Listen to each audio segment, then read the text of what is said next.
présidentielle du 7 octobre prochain sur Equinox Télévision. Ce soir, le thème en débat porte sur la gouvernance et les réformes institutionnelles au Cameroun. Que disent les programmes des candidats à ce propos? Leurs représentants sur ce plateau nous en diront davantage pendant les 90 minutes qui suivent. Alors, avec nous ce soir sur ce plateau, justement, pour ce débat relatif à la campagne électorale pour le compte d'élection présidentielle du 7 octobre prochain, le professeur Viviane Ondouabiwole. Bonsoir. Bonsoir, monsieur Guizot. Vous êtes sur ce plateau en tant que représentante du candidat Paul Biya. Tout à fait. Voilà. Nous avons également avec nous sur ce plateau Michel Mombio. Vous êtes journaliste, mais vous représentez ici ce soir le candidat Franklin Ndifor, candidat à l'élection présidentielle. Bonsoir Michel Mombio. Bonsoir Guizogo, bonsoir vos aimables téléspectateurs. C'est un très grand honneur pour moi de participer pour la première fois à votre plateau. Et c'est un honneur aussi pour moi de prendre mes responsabilités de directeur de campagne du MCNC. Je dois cette position à l'honorable Montekombi Dejan qui est avec nous ici, qui, à mon sens, est l'un des plus grands patriotes de ce pays, qui vient, à mon avis, pour ce qui concerne l'Ouest d'où je viens, juste après des nationalistes comme Ernest Ouandié. Parce que dès 1962, il a commencé à former les Camerounais et s'il n'y avait pas eu un incident de parcours, je crois qu'il aurait été le premier à créer une université privée dans notre pays. Il m'a donc fait cet honneur et j'entends représenter son parti. J'entends le faire d'autant plus facilement que j'ai milité avec lui au SDF, c'est là où nous nous sommes connus. Nous sommes partis du SDF ensemble, nous avons démissionné ensemble. Et le voyant trimballer par certaines personnes, je lui ai dit, papa, nous avons la même vision politique, je pense que tu devrais créer ton propre parti. Et il m'a donc chargé de le faire. C'est pour ça que vous voyez, je n'ai aucun document devant moi, mais j'ai tout le programme de ce parti en tête. Qui investit Franklin Ndifor à l'élection présidentielle? Oui, c'est l'honorable Monté, il faut le dire, il faut le sériner, il faut rendre à César ce qui est à César. Le pasteur Ndifor comprend mieux que quiconque ce que je veux dire. Nous ne pouvons pas être dans un pays où quelqu'un vous donne un mandat et vous l'occultez totalement. Ce n'est pas honnête. Alors, pour être tout à fait complet avec votre présentation, on dira que Michel Mombio, vous venez de commettre deux ouvrages qui ne sont peut-être pas encore sortis, mais qui vont l'être dans quelques jours. Il y a notamment comment devenir un bon politicien. Oui. C'est une vaste entreprise, quand même là. Tout à fait. Justement. Un mot sur cet ouvrage? Oui, le titre c'est Comment devenir un bon politicien et c'est sous-titré Guide pratique à l'usage du militant de base. Oui. Je suis parti du constat que dans notre pays, vous avez des spin doctors qui vous parlent de politique tout le temps et très peu savent de quoi ils parlent. Ils viennent sur les plateaux étaler leurs états d'âme. Or la politique, je suis un adepte de l'école parisienne de la sociologie politique. La politique n'a rien à voir avec les sentiments. Lorsqu'on entre en politique, il faut être capable d'égorger sa mère. C'est ce que j'enseigne aux gens. De paresseux. Oui. Oui. Lorsque vous entrez en politique, mettez les sentiments de côté. Oui, c'est ce que vous rappelez aux Camerounais, aux lecteurs. Oui, il faut que le lecteur qui veut entrer en politique le sache. Voilà. Et puis vous vous arrêtez quand même sur aussi la richesse, les secrets de la richesse des Bamileke. Oui. Là, pour parler de vos origines, de la région de laquelle dont vous êtes originaire. Bien, je ne parle pas. Ce n'est pas parce que je suis de Bayangam, de la plus noble aristocratie de Bayangam, que je parle des Bamileke. Non, nous parlons là de gouvernance. Oui. Il est question dans notre pays de trouver un modèle de gouvernance qui nous sied. Or, nous sommes dans un pays où les gens ont pour habitude de mettre l'accent sur ce qui ne va pas, d'indexer les gens.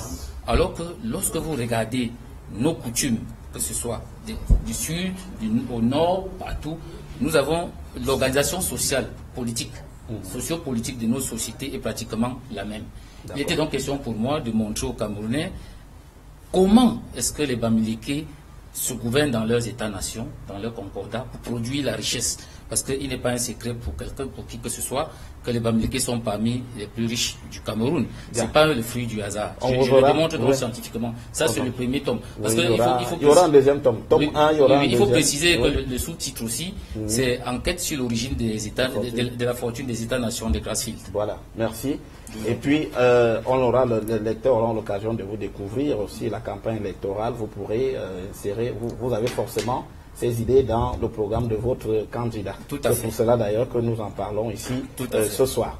Alors avec nous également, Denis Ongba du Parti Univers. Vous représentez ici sur ce plateau ce soir Cabral Libi. C'est bien cela, Denis Ongba? C'est bien cela. Bonsoir Guy Zogo, bonsoir à vos co-panélistes. Merci de m'avoir invité. J'espère que nous passerons d'excellents moments qui nous permettront de présenter notre projet de société.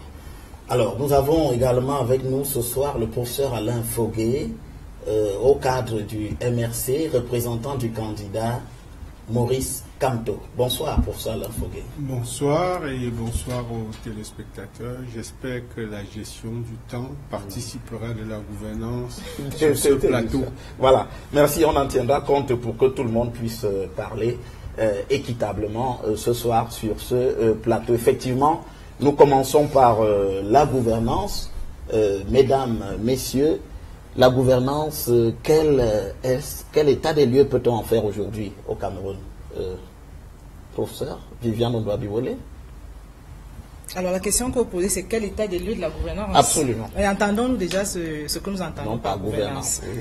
Moi je crois que ce serait intéressant, comme ça on ne va pas aller dans tous les sens.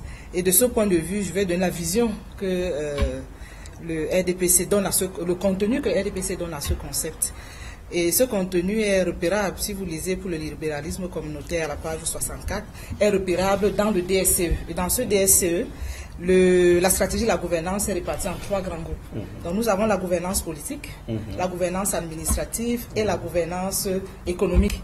Et de ce point de vue, lorsqu'on trace l'état des lieux, on peut partir donc dans chaque typologie. Prenons d'abord la gouvernance politique et dressons un état des lieux. Alors dans ce document, lorsqu'on parle de gouvernance politique, on évoque en fait toute la préoccupation d'avoir un état de droit. Un état de droit qui permet justement d'améliorer la justice, de sécuriser les populations et les biens. Et de ce point de vue, dans ce document, il y a un ensemble d'activités qui ont été réalisées, un ensemble d'actions qui ont été menées. Et je voudrais, si vous me permettez, donnez-moi un peu de temps pour dire de manière très précise ce qui a été fait. Alors prenons d'abord la gouvernance politique, renforcement de l'état de droit. La préoccupation était de dire comment faire pour que l'état de droit soit renforcé, comment faire pour que la loi, lorsqu'elle est prise, soit effectivement celle-là qui régit les rapports entre les êtres humains. Et de ce point de vue, le premier axe qui a été retenu, c'est l'axe de la justice. Alors, dans un premier temps, il était question de voir comment améliorer la justice. La question s'est posée, et si vous lisez bien le document de stratégie pour la croissance et l'emploi, dans ce volet-là, il était dans un premier temps question d'améliorer le cadre qui permettent justement d'avoir une justice équitable. Nous avons dans les tribunaux, pour ceux qui savent bien qu'on juge les gens dans les tribunaux, il fallait donc augmenter le nombre de tribunaux. Et de ce point de vue, il y a des tribunaux qui ont été construits. D'un autre point de vue, nous avons des hommes justement qui accompagnent ce processus-là, à savoir les magistrats, les greffiers. Bon, je vous fais grâce vraiment des détails. De ce point de vue, il y a eu le recrutement et l'augmentation des effectifs. Il y a également eu un ensemble de textes, parce qu'il faut dire que de ce point de vue, quand on parle de loi, et le professeur Foguet le sait très bien, donc on parle de loi, il y a le cadre juridique. Et nous avons vu en 2012, 2010 et 2012 même déjà, la promulgation des peines, des peines alternatives d'emprisonnement. Donc il y a eu un ensemble d'encadrement juridique qui a été mis en place. Mais laissons ce volet-là, toujours en ce qui concerne l'état de droit. Prenons le volet institutionnel. Il a été prévu dans le cadre du DSE, juste pour dire que c'est ce qui a été prévu, qui a été engagé justement. Il y a des choses qui ont été entièrement faites, d'autres qui sont en cours et qui seront également poursuivies. En ce qui concerne le volet, disons, au niveau de la mise en place des institutions, vous savez qu'il avait été prévu de mettre en place la Chambre, le Sénat. Ça a été fait. Il a également été prévu, dans ce cadre-là, de mettre en place le Conseil constitutionnel. Ça a été fait. Donc moi, je souhaite qu'on regarde bien ce document et vous allez vous rendre compte qu'il y a également, de ce point de vue, des instances qui ont été prévues en 2010 dans ce document de stratégie de la croissance et de l'emploi et qui ont été mises en place. Ce qu'on peut également évoquer dans ce cadre-là, qui concerne la justice, c'est toutes les dispositions mises en place pour avoir un cadre juridique qui permette de protéger la fortune publique.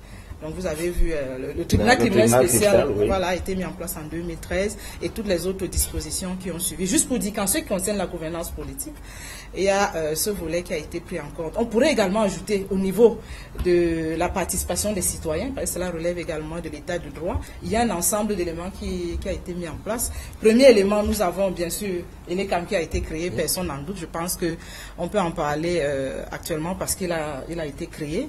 Il y a également la loi sur le code électoral qui a été mis en place et tous les corollaires qui ont suivi. Ce sont des dispositifs réglementaires et juridiques qui étaient indispensables pour qu'on puisse parler d'élections, pour qu'on puisse avoir des encadrements suffisamment clairs.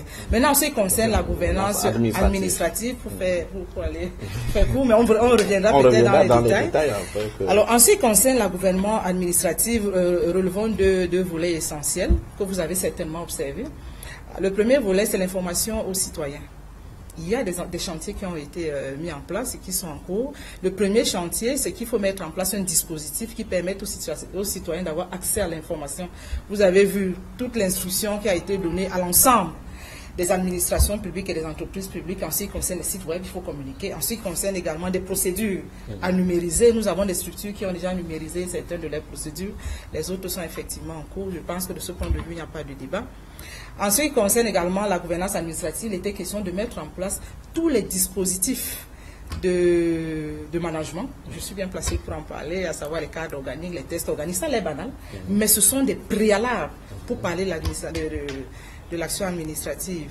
Et j'allais oublier, pour ceux qui ont suivi l'actualité très récemment, le code, la loi sur la transparence et la bonne gouvernance, qui vient compléter ce dispositif d'information. Et pour ceux qui ont lu cette loi-là, il y a des instructions et des orientations qui sont très claires en ce qui concerne la diffusion des informations aux citoyens. Maintenant, pour la gouvernance économique, on a davantage mis l'accent sur l'amélioration du climat des affaires, donc 2 points essentiels, amélioration du climat des affaires et puis également la participation des PME, parce qu'un accent a été particulièrement mis sur le dispositif qui devrait accompagner les PME représentant ici plus de 90% du tissu économique. Alors en ce qui concerne l'amélioration du climat des affaires, vous avez également vu tout le cadre qui a été mis en place. Et en ce qui concerne également l'appui aux PME, tout le cadre qui est mis en place et qui va certainement se poursuivre. Voilà globalement, si on peut le dire ainsi, pour les 3 dimensions de la gouvernance qui ont été retenues dans le cadre administrative et économique. Alors donc pour vous, c'est un bilan qui est globalement satisfaisant? Alors c'est un bilan qui a été programmé, enfin, je vais dire ce sont des actions qui ont été programmées, qui ont été réalisées et certaines qui sont en cours de réalisation. Donc ce qu'il faut simplement reconnaître, c'est qu'il y a des préalables pour que ce soit fait. Ces préalables, de mon point de vue et du point de vue de l'analyse que nous avons faite, ces préalables sont là au plan juridique, on peut en discuter. Ce sont des dispositifs qui s'adaptent au contexte, mais ces dispositifs existent. Et je pense qu'en leur absence, il était difficile de pouvoir en parler. Et de ce point de vue, je pense qu'on peut en être vraiment satisfait.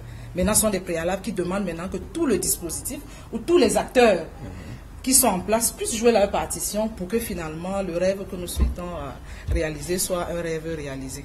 Alors, professeur Alain Foguet, une réaction après les explications du professeur Viviane Ndouabiwole du RDPC. Le MRC voit-il cet état des lieux de la même manière? Ma collègue Viviane Ndouabiwole est très brillante. Ça, je pense que je ne révèle rien du tout. Sauf que les brillantes explications qu'elle donne sont d'ordre académique. Nous parlons de la vie des Camerounais. On parle de la gouvernance.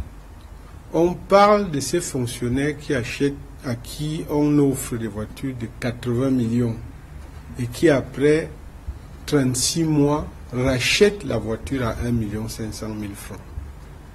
Nous parlons à des Camerounais qui voient M. Biya voyager régulièrement et qui savent que M. Biya, la nuitée de M. Biya, l'hôtel intercontinental, est plus élevé que ce que l'État du Cameroun a accordé aux partis politiques pour prendre part à l'élection en cours, c'est-à-dire 15 millions. Nous parlons de gouvernance, Madame le professeur. Nous parlons de la privatisation des ressources publiques par les hauts fonctionnaires dans les ministères. vous êtes à l'ISMP qui enseigne la gouvernance. Vous savez qu'il y a eu un scandale de double salaire dans votre institution. Avouez que c'est quand même le comble, que l'institution qui forme à la gouvernance et au cadre de l'administration soit empêtrée dans des histoires d'enseignants qui perçoivent plusieurs salaires à la fois, dérobant ainsi les derniers publics. Madame le professeur, j'aimerais tellement, on aurait dit que vous passiez un grand oral pour un grand diplôme, c'est-à-dire, je ne sais pas lequel, mais enfin, comment peut-on parler de gouvernance là où le budget de la présidence de la République est renversant au regard de la situation des Camerounais dans les dispensaires, de l'état de route. La gouvernance, ce n'est pas que des textes, c'est à la fin les résultats. Car les textes ne servent à rien s'ils ne produisent pas des résultats. Malheureusement pour le candidat Biya, les résultats sont catastrophiques. Si vous allez à Yokadouma, en pensant à la gouvernance le long de votre chemin, ou à Molundu, vous verrez, vous serez furieux d'entendre qu'il existe des lois encadrant la bonne gouvernance au Cameroun, que des fonctionnaires ont écrit des papiers dans les ministères pour encadrer la bonne gouvernance. Si vous quittez Samelima pour Djoum, vous verrez le nombre de grumiers qui sort les billes de bois de Djoum. Vous verrez l'état de route.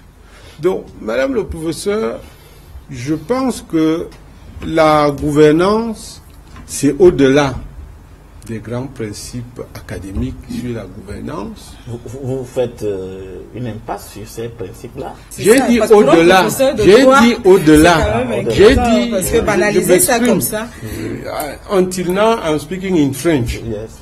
You can speak in English. Yes. C'est pour ça que j'ai dit.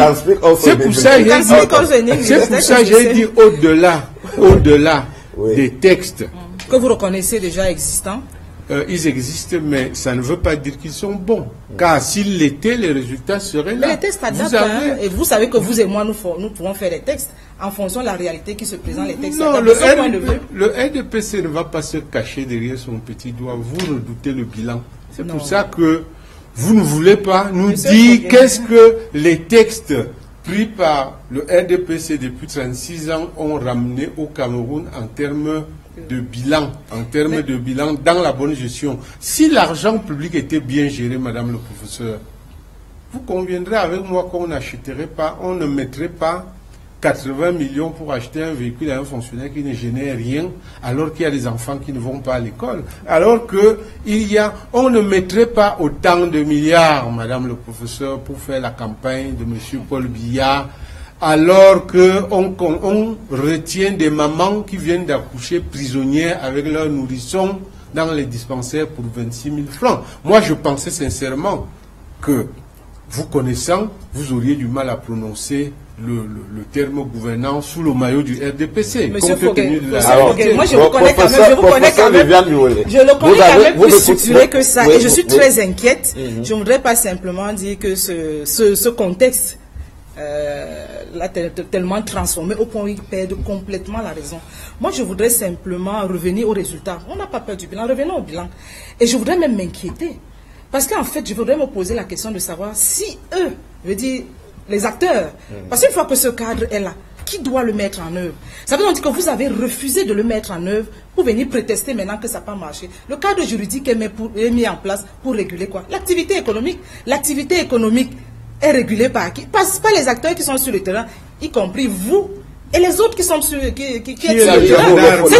C'est-à-dire l'opposition est-elle partie prenante au même niveau, au même degré que le RDPC? Allons-y progressivement. Tout à fait. Le Cameroun est notre bien commun.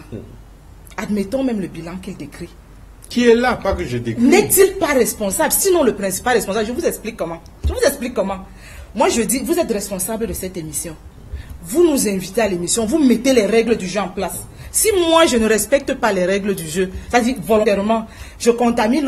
En fait, ce qu'il a envie de nous dire, c'est que Ils ont refusé de... Ils reconnaissent le cadre juridique qui est en place. Ils reconnaissent qu'ils ont refusé de mettre en place le cadre juridique. Et c'est très inquiétant, M. Fogué. Parce qu'à un moment donné, le Cameroun étant notre bien commun, quand on met en place les règles, il nous revient à nous de les appliquer. Qui assure la police générale de la mise en application. Donc il y a les acteurs et il y a la police. Mais reconnaissez déjà que vous, les acteurs, vous n'avez pas mis en place. Vous ne pouvez pas... Vous ne pouvez, non, reconnaissez-le au moins. Vous permettez avec je voudrais simplement qu'on convienne... Le candidat du MLC, le candidat du... Non, je voudrais qu'on convienne simplement que lorsque le cadre est mis en place et qu'il faut agir, que M. Fogué soit content ou pas, quand c'est le RDPC qui a gagné les élections, qui plus est les fonctionnaires, on met en place une politique, on met en œuvre une politique de celui qui a gagné les élections. C'est pas un fonctionnaire. C'est pas un privilège, mais vous mettez en place une politique. Donc si vous refusez de mettre en place une politique, en fait, c'est vous le problème. Et ne croyez pas que lorsque vous allez gagner les élections, ça va aller comme un tour de baguette. Alors, non, le professeur Fogué avait la parole, on va la lui retourner. Non, je veux simplement qu'ils soient un peu plus structurés, un peu plus justes. Parce que les voitures, c'est trop déconnecté. Oui, mais c'est quand même un fait réel, non? C'est dépiécé, là, c'est les pièces détachées. Bon, voilà. Moi, je pense que je comprends. Je peux mieux le comprendre s'il met ça dans un cadre beaucoup plus structuré. Donc, oui, mais quand même, la question des véhicules administratifs est un problème dans ce pays. Bon, il faut qu'il mette ça dans un cadre, il faut qu'on comprenne. Il a la parole. Il faut qu'on comprenne. Sinon, c'est un discours qui n'est pas possible. Est-ce que le RDPC me laissera... Vous avez la parole, professeur Fogué. Le discours est très déstructuré. C'est peut-être la misère qui nous écrase au quotidien. Ceux qui nous écoutent, ils sont déstructurés en raison de l'ampleur de la misère que vous leur imposez. Quand on voit le déferlement des moyens de campagne que le candidat Biya brandit dans les villes, on se demande, mais ce candidat... C'est toute la gouvernance que nous parlons, parce que mais j'en viens, mais madame, vous n'allez pas corriger ma copie. Je n'ai plus d'examen à passer, madame le professeur. On est là dans l'état de lieu, vous parlez de la... Oui, bien sûr. Vous avez la parole, professeur Fogué. Désolé. Je disais que quand on voit les moyens, la déferlante des moyens de plusieurs avions qui viennent déverser les pacotilles pour la campagne de M. Biya, quand on sait que cet argent-là, c'est l'argent des ordinateurs, madame le professeur, des fameux ordinateurs, quand on sait que c'est l'argent du coup de cœur, l'escroquerie politique autour du coup de cœur, je vais expliquer. Sinon ça fait trop, c'est trop facile. C'est l'argent des ordinateurs. C'est-à-dire quoi? Que M. Famdongo, sur ordre de M. Paul Biya, a décaissé de l'argent public sous prétexte d'acheter des ordinateurs à un prix 3 fois plus élevé que le prix de vente au détail au Cameroun. Il n'y a que le gouvernement RDPC sous le régime de M. Biya qui peut acheter en gros plus cher qu'au détail. Cet argent-là, en fait, il s'agissait de faire basculer cet argent-là en Chine pour fabriquer tout ce que vous voyez aujourd'hui. L'argent du coup de cœur, vous l'avez mis où? Vous l'avez réinvesti dans l'achat de tout ce qu'on voit là. On est là dans la gouvernance. Le coup de cœur, Boko Haram. Non, le Nord-Ouest. Le Nord-Ouest. Le tout récent. Le tout récent. Les 12 milliards. Oui, les 12 milliards. Je ne veux même pas parler de Boko Haram. Vous savez que ça s'est évaporé. Non, vous savez que ça s'est évaporé. Monsieur Sadian, son temps ministre de l'administration territoriale, avait mis en place un comité qui devait informer au quotidien. Le comité est mort de sa bonne mort. Madame, on est dans la gouvernance, même déstructurée, c'est toujours la gouvernance. Vous savez que ceux qui nous écoutent, leur problème, ce n'est pas tant d'écouter les grandes théories des grands professeurs sur la gouvernance, c'est de savoir, mon enfant qui a le palu ce soir, quand je l'amène à l'hôpital demain, la gouvernance là c'est quoi? Il arrive, on le soigne, on dit que le paludisme est gratuit. Mais parlons-en. Mais je pensais que j'avais encore la voilà. Alors, tout à fait. Je crois que... Tout à fait. Alors, vous avez terminé? Bon, on va donner la parole mais je permettais que je termine en disant que, peut-être simplement en disant que madame la représentante du candidat Biya va souffrir qu'on regarde ensemble la réalité de la gestion du Cameroun qui démontre tout sauf la bonne gouvernance. Car on ne saurait comprendre qu'un dirigeant installe ses valises dans un hôtel privé à l'étranger où il séjourne en 36 ans, madame le professeur, 4 années et demie. Et quand on sait qu'une nuitée coûte des millions, quand on sait que le vol qui part de Simalène pour Genève, c'est près de 800 millions, madame le professeur, je peux comprendre votre embarras. vous qui êtes brillant, de venir parler de la gouvernance dans un environnement qui est anti-gouvernance. Non, je crois que vous voulez faire du populisme. La gouvernance ne peut pas se limiter aux anecdotes. Mais je peux vous comprendre. Je comprends votre posture. Bon, voilà, c'est mais pas du tout crédible. Bien, ok. Nous avons écouté le MRC. Alors, Michel Monbiot, à ce sujet, qu'est-ce que vous en dites? Écoutez, le MCNC est le seul parti qui a dans le sigle de son appellation sa visée politique. Le MCNC a pour ambition, disons d'abord que c'est un parti de centre-droit. Oui. Nous pratiquons le social-libéralisme. Et en cela, nous sommes proches du RDPC. Oui. Il faut proches pas alliés alors? Nous ne sommes pas alliés. Nous sommes de la même idéologie. Oui. C'est un privilège que nous vous laissons. On ne vous a rien demandé. On ne vous a rien demandé, M. Fauquet. Alors, pendant que vous avez parlé, je ne vous ai rien dit. Alors, le populisme avec moi, ça ne passe pas. Vous comprenez? Ah, vous accusez le MRC de populisme? Il fait du populisme. Aussi simple que ça. Bien, pour revenir donc à ce que je disais, le MCNC veut s'adresser aux populations à la base. Parce que nous avons l'honneur et le privilège de vivre avec les Camerounais les plus pauvres. Et il est question pour nous de leur redonner goût à la politique. C'est pour ça que nous nous démarquons aussi bien de l'académisme que du populisme. Tout le monde dit que le Cameroun va mal. Les populistes passent le temps à détailler les petites choses qui ne vont pas, par-ci, par-là. Nous avons l'honnêteté de dire que M. Paul Biya, tout ce qu'on peut lui reprocher, quoi qu'on puisse lui reprocher, il a quand même fait des choses. Nous pensons que ceux qui disent qu'ils veulent faire table rase doivent reconnaître au moins l'existence de la table. Ça, c'est basique en politique. Dans la politique, au MCNC, nous voulons que les gens apprennent l'honnêteté. Ne serait-ce qu'une étincelle d'honnêteté. Ce n'est que par là qu'on peut progresser. Bien, qu'est-ce qui ne va pas dans notre pays? La gouvernance, soit dit en passant, la gouvernance est la manière avec laquelle l'État est géré. C'est aussi simple que ça. Pour que, le Camerounais lambda. Oui, qu'ils comprennent. Que ma grand-mère qui est à Mélon, que je salue en passant, comprenne. C'est la manière dont l'État est géré. Vous avez donc la corruption, vous avez tout ce que vous avez comme des mots. Ça découle d'un mal beaucoup plus grand, qui est un syndrome. Le Cameroun souffre du syndrome du mandarinisme aigu. Et vous avez là un exemple. Voilà les deux mandarins devant moi. Pour que j'en comprenne, le mandarisme, c'est le fait. Les fonctionnaires chinois. Voilà, c'est les gens pour qui. La grande Chine. Nous sommes de hauts responsables en plus. Hein. Bien sûr, je vais y arriver. Nous sommes donc dans un pays. Oui, à mon niveau, sauf que je n'affiche pas. Bon, laissez-vous, vous risquez de me perdre. Il faut donc expliquer aux Camerounais. Ce qui se passe. Le Cameroun a un problème de régime.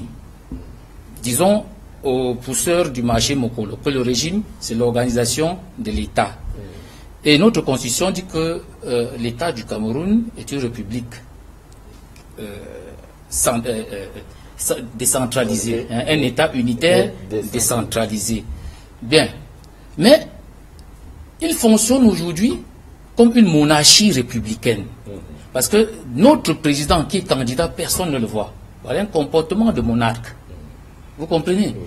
Et nous ne posons pas des jugements de valeur, nous constatons que notre président, personne ne le voit, peu importe où il est. Et ce sont les Camerounais qui lui ont donné le titre de roi des rois. Des Camerounais. Oui, bien sûr. Quelque temps après son accession au pouvoir, on l'a mené partout au Cameroun, on l'a intronisé. Et la dernière fois à Ebolova en 2010, je crois, on l'a intronisé Nomangui. Vous êtes bêtis, vous savez ce que ça veut dire. Bien, alors, si vous appelez quelqu'un roi et qui se comporte comme roi, ne vous plaignez pas. Parce que à l'ouest où je suis, où il y a plein de populistes là, qui vous racontent n'importe quoi, ils disent il y a telle chose à aider, on ne voit pas le chef de l'État. Il y a telle chose à tel endroit, on ne le voit pas, je leur demande. Alors, chez nous ici, lorsqu'il y a une catastrophe au village, est-ce que vous voyez le chef? Il envoie ses Tchinda, monsieur. Il ne vient pas. Il ne vient pas. Il ne vient pas. Voilà donc un aspect de la monarchie. Le soir du 20 mai, au palais, vous voyez ces gens les grands corps de l'État avaient les perruques de Louis XIV, qui applaudissent le chef de l'État. Comme au temps de Louis XIV. Voilà des aspects de la monarchie. Le 20 mai, le matin, avant ça, avant qu'il n'aille applaudir, vous voyez le président de l'Assemblée nationale qui applaudit le président de la République. Voilà des pratiques de cours. Le matin, vous voyez les chevaux défiler. Vous ne savez pas où on les... Vous ne savez même pas d'où ils sortent. Voilà des pratiques napoléoniennes. Voilà. Alors, notre pays a donc ce problème de régime. Nous sommes passés d'une république des citoyens à une république des fonctionnaires. C'est ça le mandarinisme. Or, vous savez, des grands maîtres comme Max Weber disent que l'État est neutre. Oui. Les fonctionnaires donc doivent être neutres. Si vous voulez que notre pays avance, mais les fonctionnaires le statut de la fonction publique au Cameroun le précise, que les fonctionnaires doivent être neutres. Et est-ce qu'ils le font pas? Vous voyez donc leur pratique. Oui. Vous voyez leur pratique. Je vous ai dit tout à l'heure que le RDPC est un parti de centre-droit. Mais vous voyez qu'il se comporte parfois comme un parti de l'extrême droite. Quand même pas. L'extrême droite quand même. Vous comprenez? Oui. Michel Mombio, oui. vous dites l'extrême droite quand même. Oui, vous avez vu ici, dans ce pays, des gens chasser les Bamileke au nom du RDPC. Vous comprenez? Vous comprenez? Moi, je comprends. Là, c'est un autre débat. Je dis donc que nous sommes dans un régime qui fonctionne à la fois comme une république et à la fois comme une monarchie. On ne peut pas avancer parce que le caractère de l'État doit être défini. Donc pour vous, la gouvernance politique, c'est un fiasco là. Vous le dites. Oui. Je ne porte pas des jugements de valeur. C'est les populistes qui portent les jugements de valeur. Lorsqu'on analyse le fait politique, je vous ai dit, selon l'école de Pareto, on met les sentiments de côté. Oui. Et j'ai dit tout à l'heure, qu'on ne peut pas dire que tout va mal. Il faut être honnête de reconnaître qu'il y a certaines choses. Qu'on reconnaisse que... Écoutez, j'ai à ma gauche ici une des fines fleurs de notre administration. Ne serait-ce que parce qu'elle est là, ça veut dire que quelque chose marche. Je crois qu'elle a été formée dans ce pays. Bien, donc, maintenant vous avez un problème de système. Le système camerounais est tellement fort. Il est tellement corrompu que c'est lui qui génère ses opposants. Oui. Donc ils en sont issus alors, tous. Bien sûr. Alors, lorsque vous prenez les 9 candidats que vous avez en course, en lice, ces derniers temps, en réalité, il y a 2 groupes. Tout à fait. Vous avez Serge Espoir Matomba, vous avez Ndifor, qui sont les 2 produits nouveaux, qui ne sortent pas du système. Les 7 autres sont des affidés du système, de près ou de loin. Vous dites affidés? Oui, vous ne pouvez donc pas émarger à l'université. Une université d'État. Le président de la République est votre patron. Vous dites que vous l'attaquez. Si vous êtes honnête, vous démissionnez. De l'université? Vous démissionnez de la fonction publique. Regardez en France. Est-ce que c'est le président Paul Biya qui donne le statut de fonctionnaire à Camerounais? Il est chef de l'État, il est l'incarnation de l'État. Oui, mais pour être fonctionnaire, il faut avoir fait des études qui n'ont rien à voir avec le président de la République. Monsieur Zogo, oui. Nous sommes là dans le mandarinisme. Je vous dis que dans les pays où les gens se respectent, l'État est neutre. Oui, tout à fait. Je crois qu'il faut faire le point. L'État est neutre. Il y a une administration qui reste une administration qui fonctionne. Quel que soit le président de la République, l'administration va continuer. Madame Bigolet, j'ai été suffisamment élégant. Madame Bigolet. Voilà. Alors, non, laissez l'académisme de côté. Monsieur Ducot, pourquoi je précise bien, que les gens comprennent bien. Allez-y.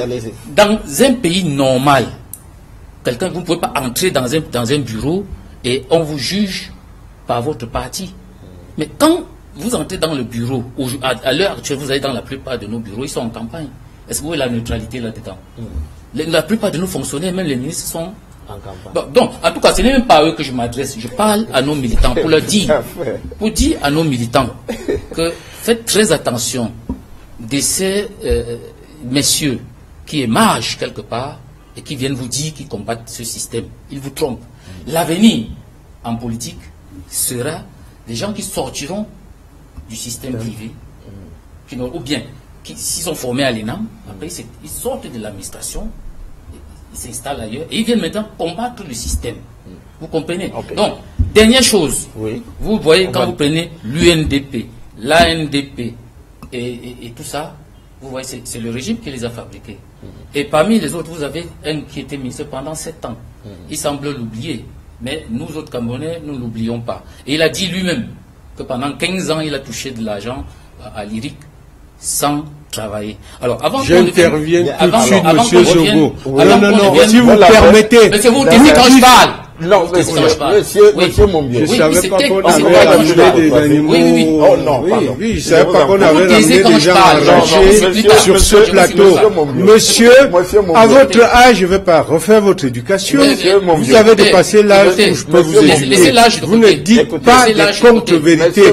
Monsieur Kamto n'a jamais touché de l'argent sans travailler à l'IRIC. J'interdis, monsieur, de continuer sur cette lancée. Vous avez la responsabilité de ce plateau. Absolument. Vous devez donc je crois que monsieur Mombio, on va rester pour toi. Je vais aller dans son sens pour dire qu'il faut éviter donc des anecdotes qui sont des contre-vérités. Lorsque monsieur Foguet parlait tout à l'heure, il a dit un certain nombre de choses. J'aurais pu parler des 14 milliards du MSC. On n'a aucune preuve de rien. Et je pense qu'on peut avoir un débat. Les 14 millions, on en a parlé en large. Monsieur Zogo. Ce sont des contre-vérités. Monsieur Zogo, est-ce que je peux parler? Ah oui, monsieur Mombio, je pense que vous allez terminer rapidement. Oui, alors vous n'indexez pas des gens sans qu'on ait suffisamment d'arguments pour le faire. Oui, tout à fait. Je vous en prie, monsieur Foucault. Vous retirez ce que vous avez dit. Oh non, pas du tout. Écoutez, vous aurez une plainte allez-y de monsieur le professeur Kamto pour l'avoir diffamé sur ce plateau. Et je demande à la chaîne Equinox de prendre ses distances par rapport aux propos mensongers de ce monsieur. Non, monsieur Mombio, oui. Écoutez, je vous en prie. Mettons en avant des arguments qui sont tout à fait... Monsieur Zogo, j'exige que votre chaîne prenne ses distances par rapport à ces propos. Sinon, la plainte concernera aussi bien monsieur Mombio que Equinox. Vous voyez, monsieur Zogo, ça c'est du tonton macoutisme qui ne m'effraie pas. Absolument pas. Monsieur Zogo, vous n'allez pas me prêter les mots. Oui. S'il ne m'avait pas interrompu, s'il vous plaît. S'il ne m'avait pas interrompu, on n'en serait pas là. Vous comprenez? Alors, je lui dis qu'il s'était quand je parle, parce que lui, quand il parle, je me tais. C'est aussi simple que ça, c'est pas une question de courtoisie. Ah bon? C'est une question de caractère, monsieur.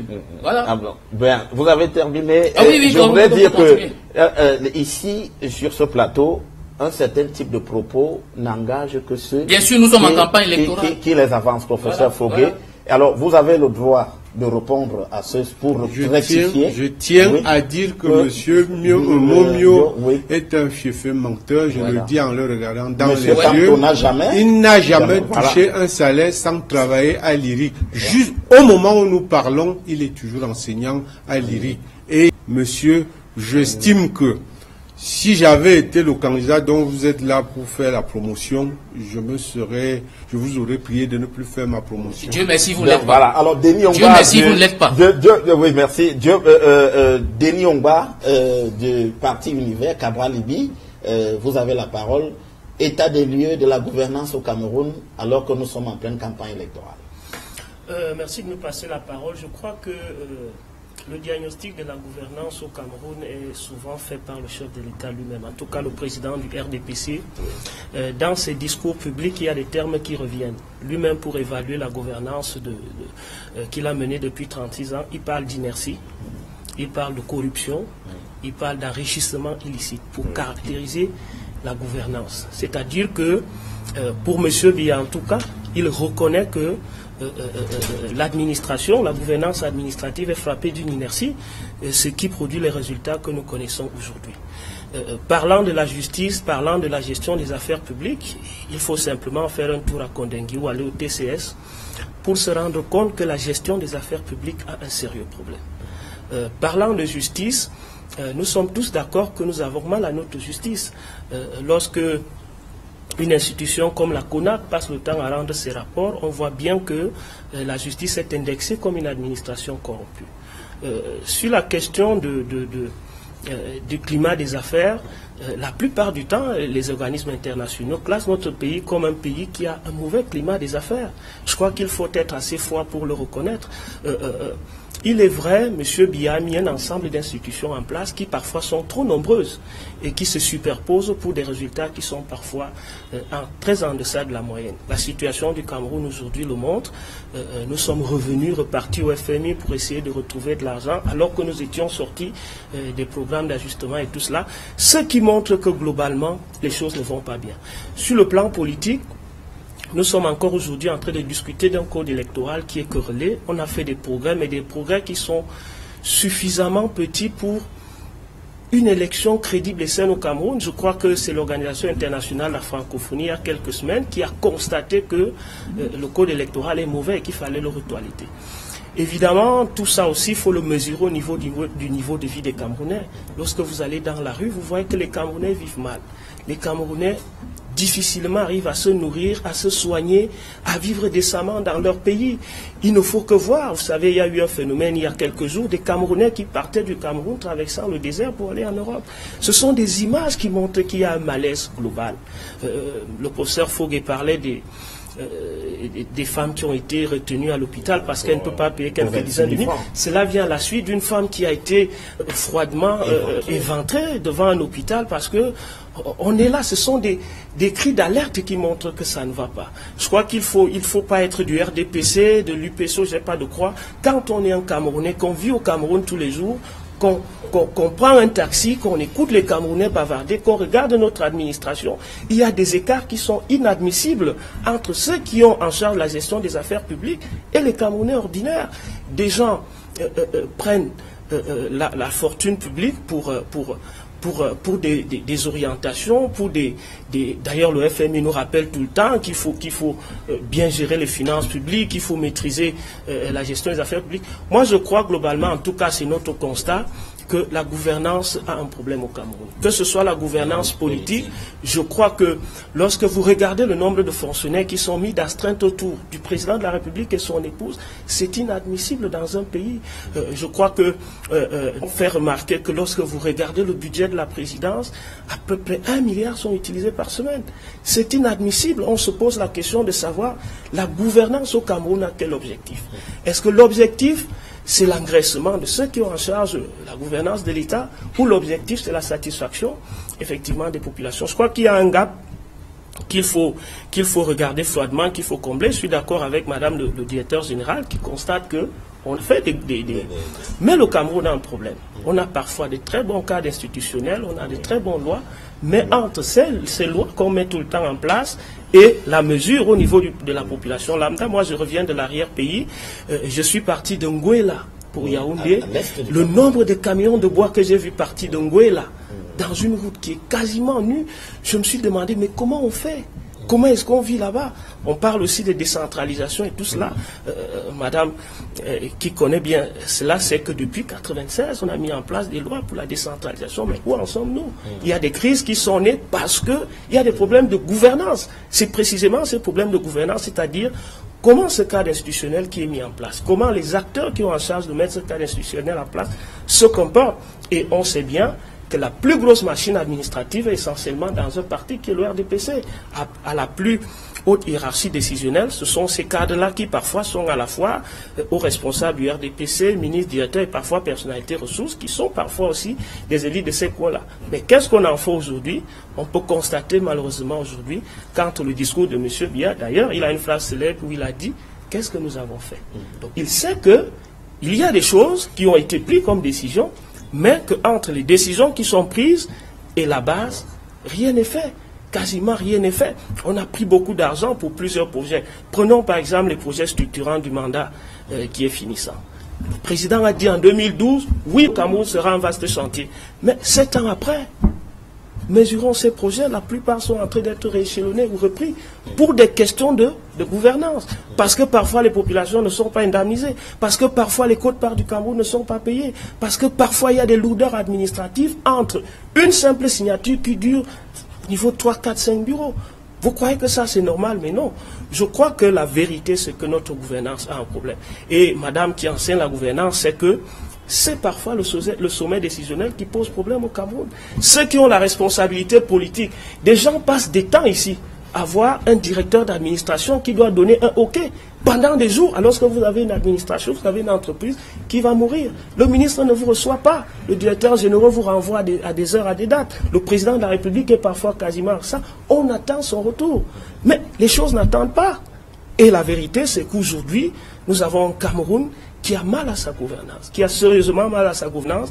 Et je crois que ce débat est là pour nous indiquer que cette élection qui commence est un choix de gouvernance. Ce n'est pas un choix institutionnel, ce n'est pas un choix du cadre institutionnel qui existe et tout ça. Il s'agit de savoir quel est le porteur au bout, quel est l'homme qu'il faut pour que cette machine décolle enfin, pour que les bonnes décisions soient prises à temps, pour que l'énergie qu'il faut soit prise. Parce que si cela n'est pas fait, on va rester dans le même carcan. Et les mots, je vous dis que l'administration, M. Biya lui-même a identifié ces mots. Il parle tout le temps d'inertie. Si un monsieur reconnaît qu'il a une administration inerte, parce que l'inertie, c'est un mot français qui a tout son sens. Si vous avez une administration qui est inerte, que vous ayez le meilleur cadre institutionnel du monde, que vous ayez les meilleures lois du monde, rien ne peut bouger. Et effectivement, rien ne bouge. Et si à l'inertie, vous ajoutez la corruption, figurez-vous qu'on a, je crois, 2 ou 3 très hauts responsables de premiers ministres qui sont en prison. Au plan managérial, si vous avez un premier ministre qui est en prison, ça veut dire que la machine a de sérieux problèmes. Ce n'est pas des responsables à ce niveau, et ils ne sont pas seuls, ils sont de nombreux, les secrétaires généraux, la présidente de la République, qui sont en prison pour des questions de détournement et de gestion des affaires publiques. Ça, il me semble que c'est un sérieux problème. Alors, vous réagissez. Oui, absolument. Pour le remercier de reconnaître ce que le président fait. Il dit lorsque vous êtes coupable d'un certain nombre de délits, vous sanctionne. Ça, c'est ce qu'il a dit. C'est-à-dire qu'il y a un cadre institutionnel qui existe. Il y a une veille qui est également faite. Et moi, je pense que lorsque vous lisez, par exemple, la profession de foi et même le document pour le libéralisme communautaire, il est clair qu'il y a même des mots qui sont utilisés, accélérer. Ça veut dire qu'il y a des choses qui ont été faites. Mais je voudrais simplement qu'on soit d'accord sur un fait. Parce que lorsqu'on parle de gouvernance, quelle que soit la chaîne de télé que vous mettez en marche, ce sont des problèmes de gouvernance. C'est une quête. C'est une quête perpétuelle. Et à un moment donné, il faut revoir l'histoire et l'avenir. Parce que lorsqu'on parle, par exemple, du président de la République, on dit la force de l'expérience. On n'a peut-être pas creusé le mot. Regardons d'où nous venons. Moi, je suis souvent très à l'aise à présenter l'histoire de ce pays. Depuis les années 1960, le choc de 84, la sortie et la remise à dette de 2006. On peut rire comme on veut. L'administration sort de la fracture, il faut la reconstruire. Je suis très content de ce que j'entends ce soir. Je suis très content de tout le mouvement de populisme qui naît, parce que finalement, on se rend compte, lorsqu'on analyse froidement la situation, qu'il y a une sorte de prise de conscience, que les gens finissent par comprendre que lorsqu'un président de la République est nommé, qui plus est pour l'instant, c'est le président de la République. C'est un lapsus qui en dit long sur votre rapport à l'élection. Je parlais de ce lapsus. Lorsqu'un président est élu, qui plus est pour l'instant le président de la République, lorsqu'il met en place un projet de société, de résister. Et heureusement, maintenant, on se rend compte que cette résistance-là ne rend pas service à l'État. On est tous, le Cameroun est notre bien commun. Et moi, je suis bien contente. Pourquoi? Parce que dans le processus de changement, ce sont des phénomènes prévisibles. Là, nous sommes en pleine prise de conscience après les résistances. Et je pense que le terrain est suffisamment prêt maintenant pour engager et accélérer les réformes.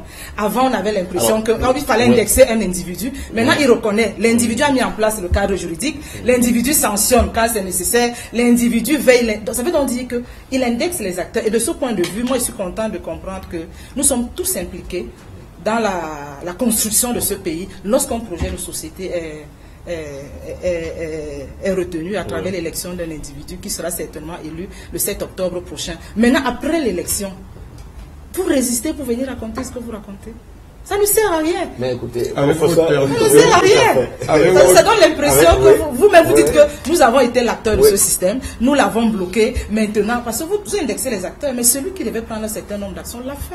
Maintenant, ayant un débat constructif, on va donc point par point. Oui. Il a parlé du cadre de vie des populations. Il a parlé des hôpitaux. Oui. C'est pour ça que j'ai rappelé l'histoire. Oui. C'est vrai que par un coup de baguette magique, moi je vois les prophètes qui naissent de partout. Je suis bien curieuse de vivre encore 10 ans. De vivre encore 20 ans. Oui, mais madame, vous savez que le président hérite d'un pays.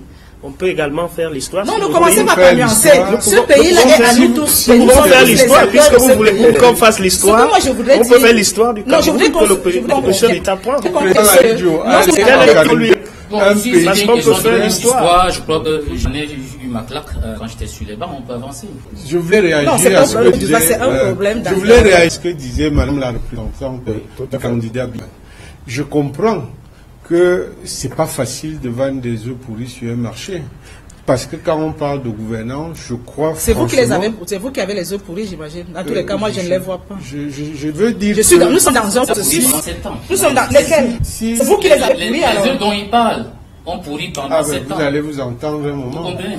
Je pensais que ça se... On va d'un point. Je pensais... On va d'un point à l'autre. Dis-moi. Madame Je Biolay, pensais que ça... Prouvez-moi que nous sommes Alors, restés le sur place. professeur Foguet a la parole. Qu'il me prouve et que on nous sommes reviendra restés à sur vous. place. Oui, tout Et à là, il fait. n'arrive pas à me faire la Le professeur démonstration. Foguet, allez-y. Je pensais que vos rencontres dans les couloirs du ministère de l'administration territoriale étaient secrètes, mais vous n'avez pas besoin de les étaler ici. Bon, pour revenir à vous ce me que prêtez des intentions. Donc, pour revenir à ce que je disais ici, je disais que la représentante de M. Biya est, malgré sa bravoure, très mal à l'aise sur ce thème.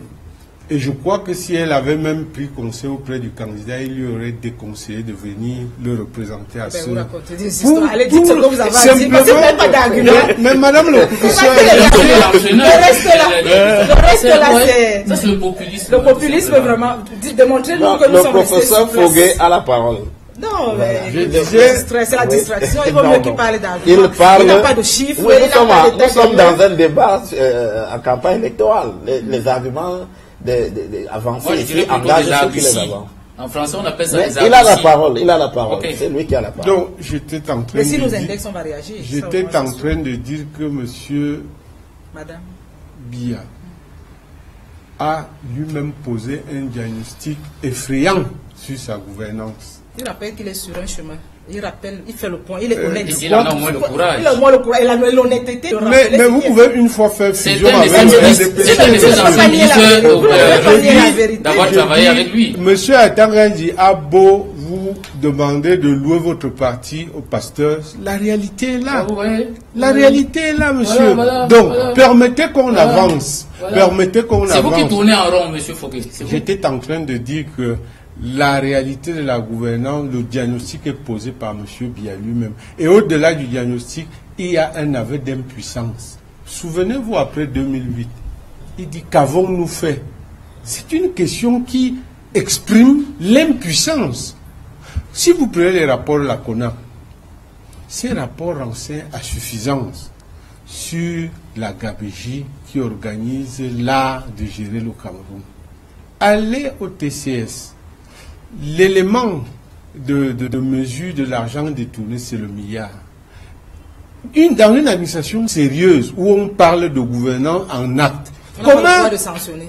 si vous ne me prêtez pas les mots, Non, mais prêtez-moi vous de parlez l'argent. de vitesse, c'est Comment la sanction. peut-on détourner le milliard, 4 milliards, 5 milliards?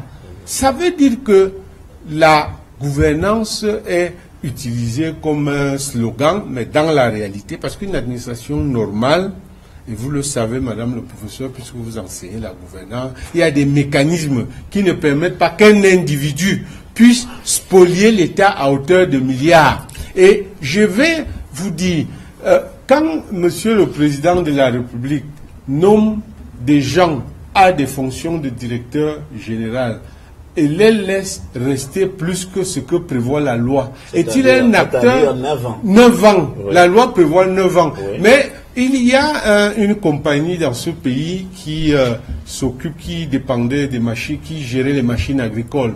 Je ne sais plus comment ça s'appelle. Le cinéma. Mais madame le directeur, le patron de cette compagnie-là depuis près de 40 ans. Plus de 40 ans. Ça défie tout ce qu'on peut imaginer en matière de gouvernance catastrophique. Lorsque vous avez dans les 4-9, les fameux 4-9 qui fatiguent les budgets des administrations, c'est des réalités. Vous dites que je suis populiste, c'est peut-être parce que je parle pour que ceux qui subissent ces pratiques-là que eux, moi, nous soyons enfants. Restez dans les étoiles avec les grands administrateurs, les intellectuels, comme votre voisin le plus immédiat. Et je dis être populaire. Vous restez dans les anecdotes. On peut parler des projets qui ont été réalisés. Mais madame, on va en venir. Vous avez produit le kilowatt le plus cher au monde. Vous voulez qu'on parle de quoi? Les exemples, vous voulez les chiffres? Il y en a. Quand on donne aux magistrats de la Cour suprême, par exemple, un budget en carburant de près de 300 millions pour des gens qui habitent le quartier du lac et qui viennent à moins d'un mètre.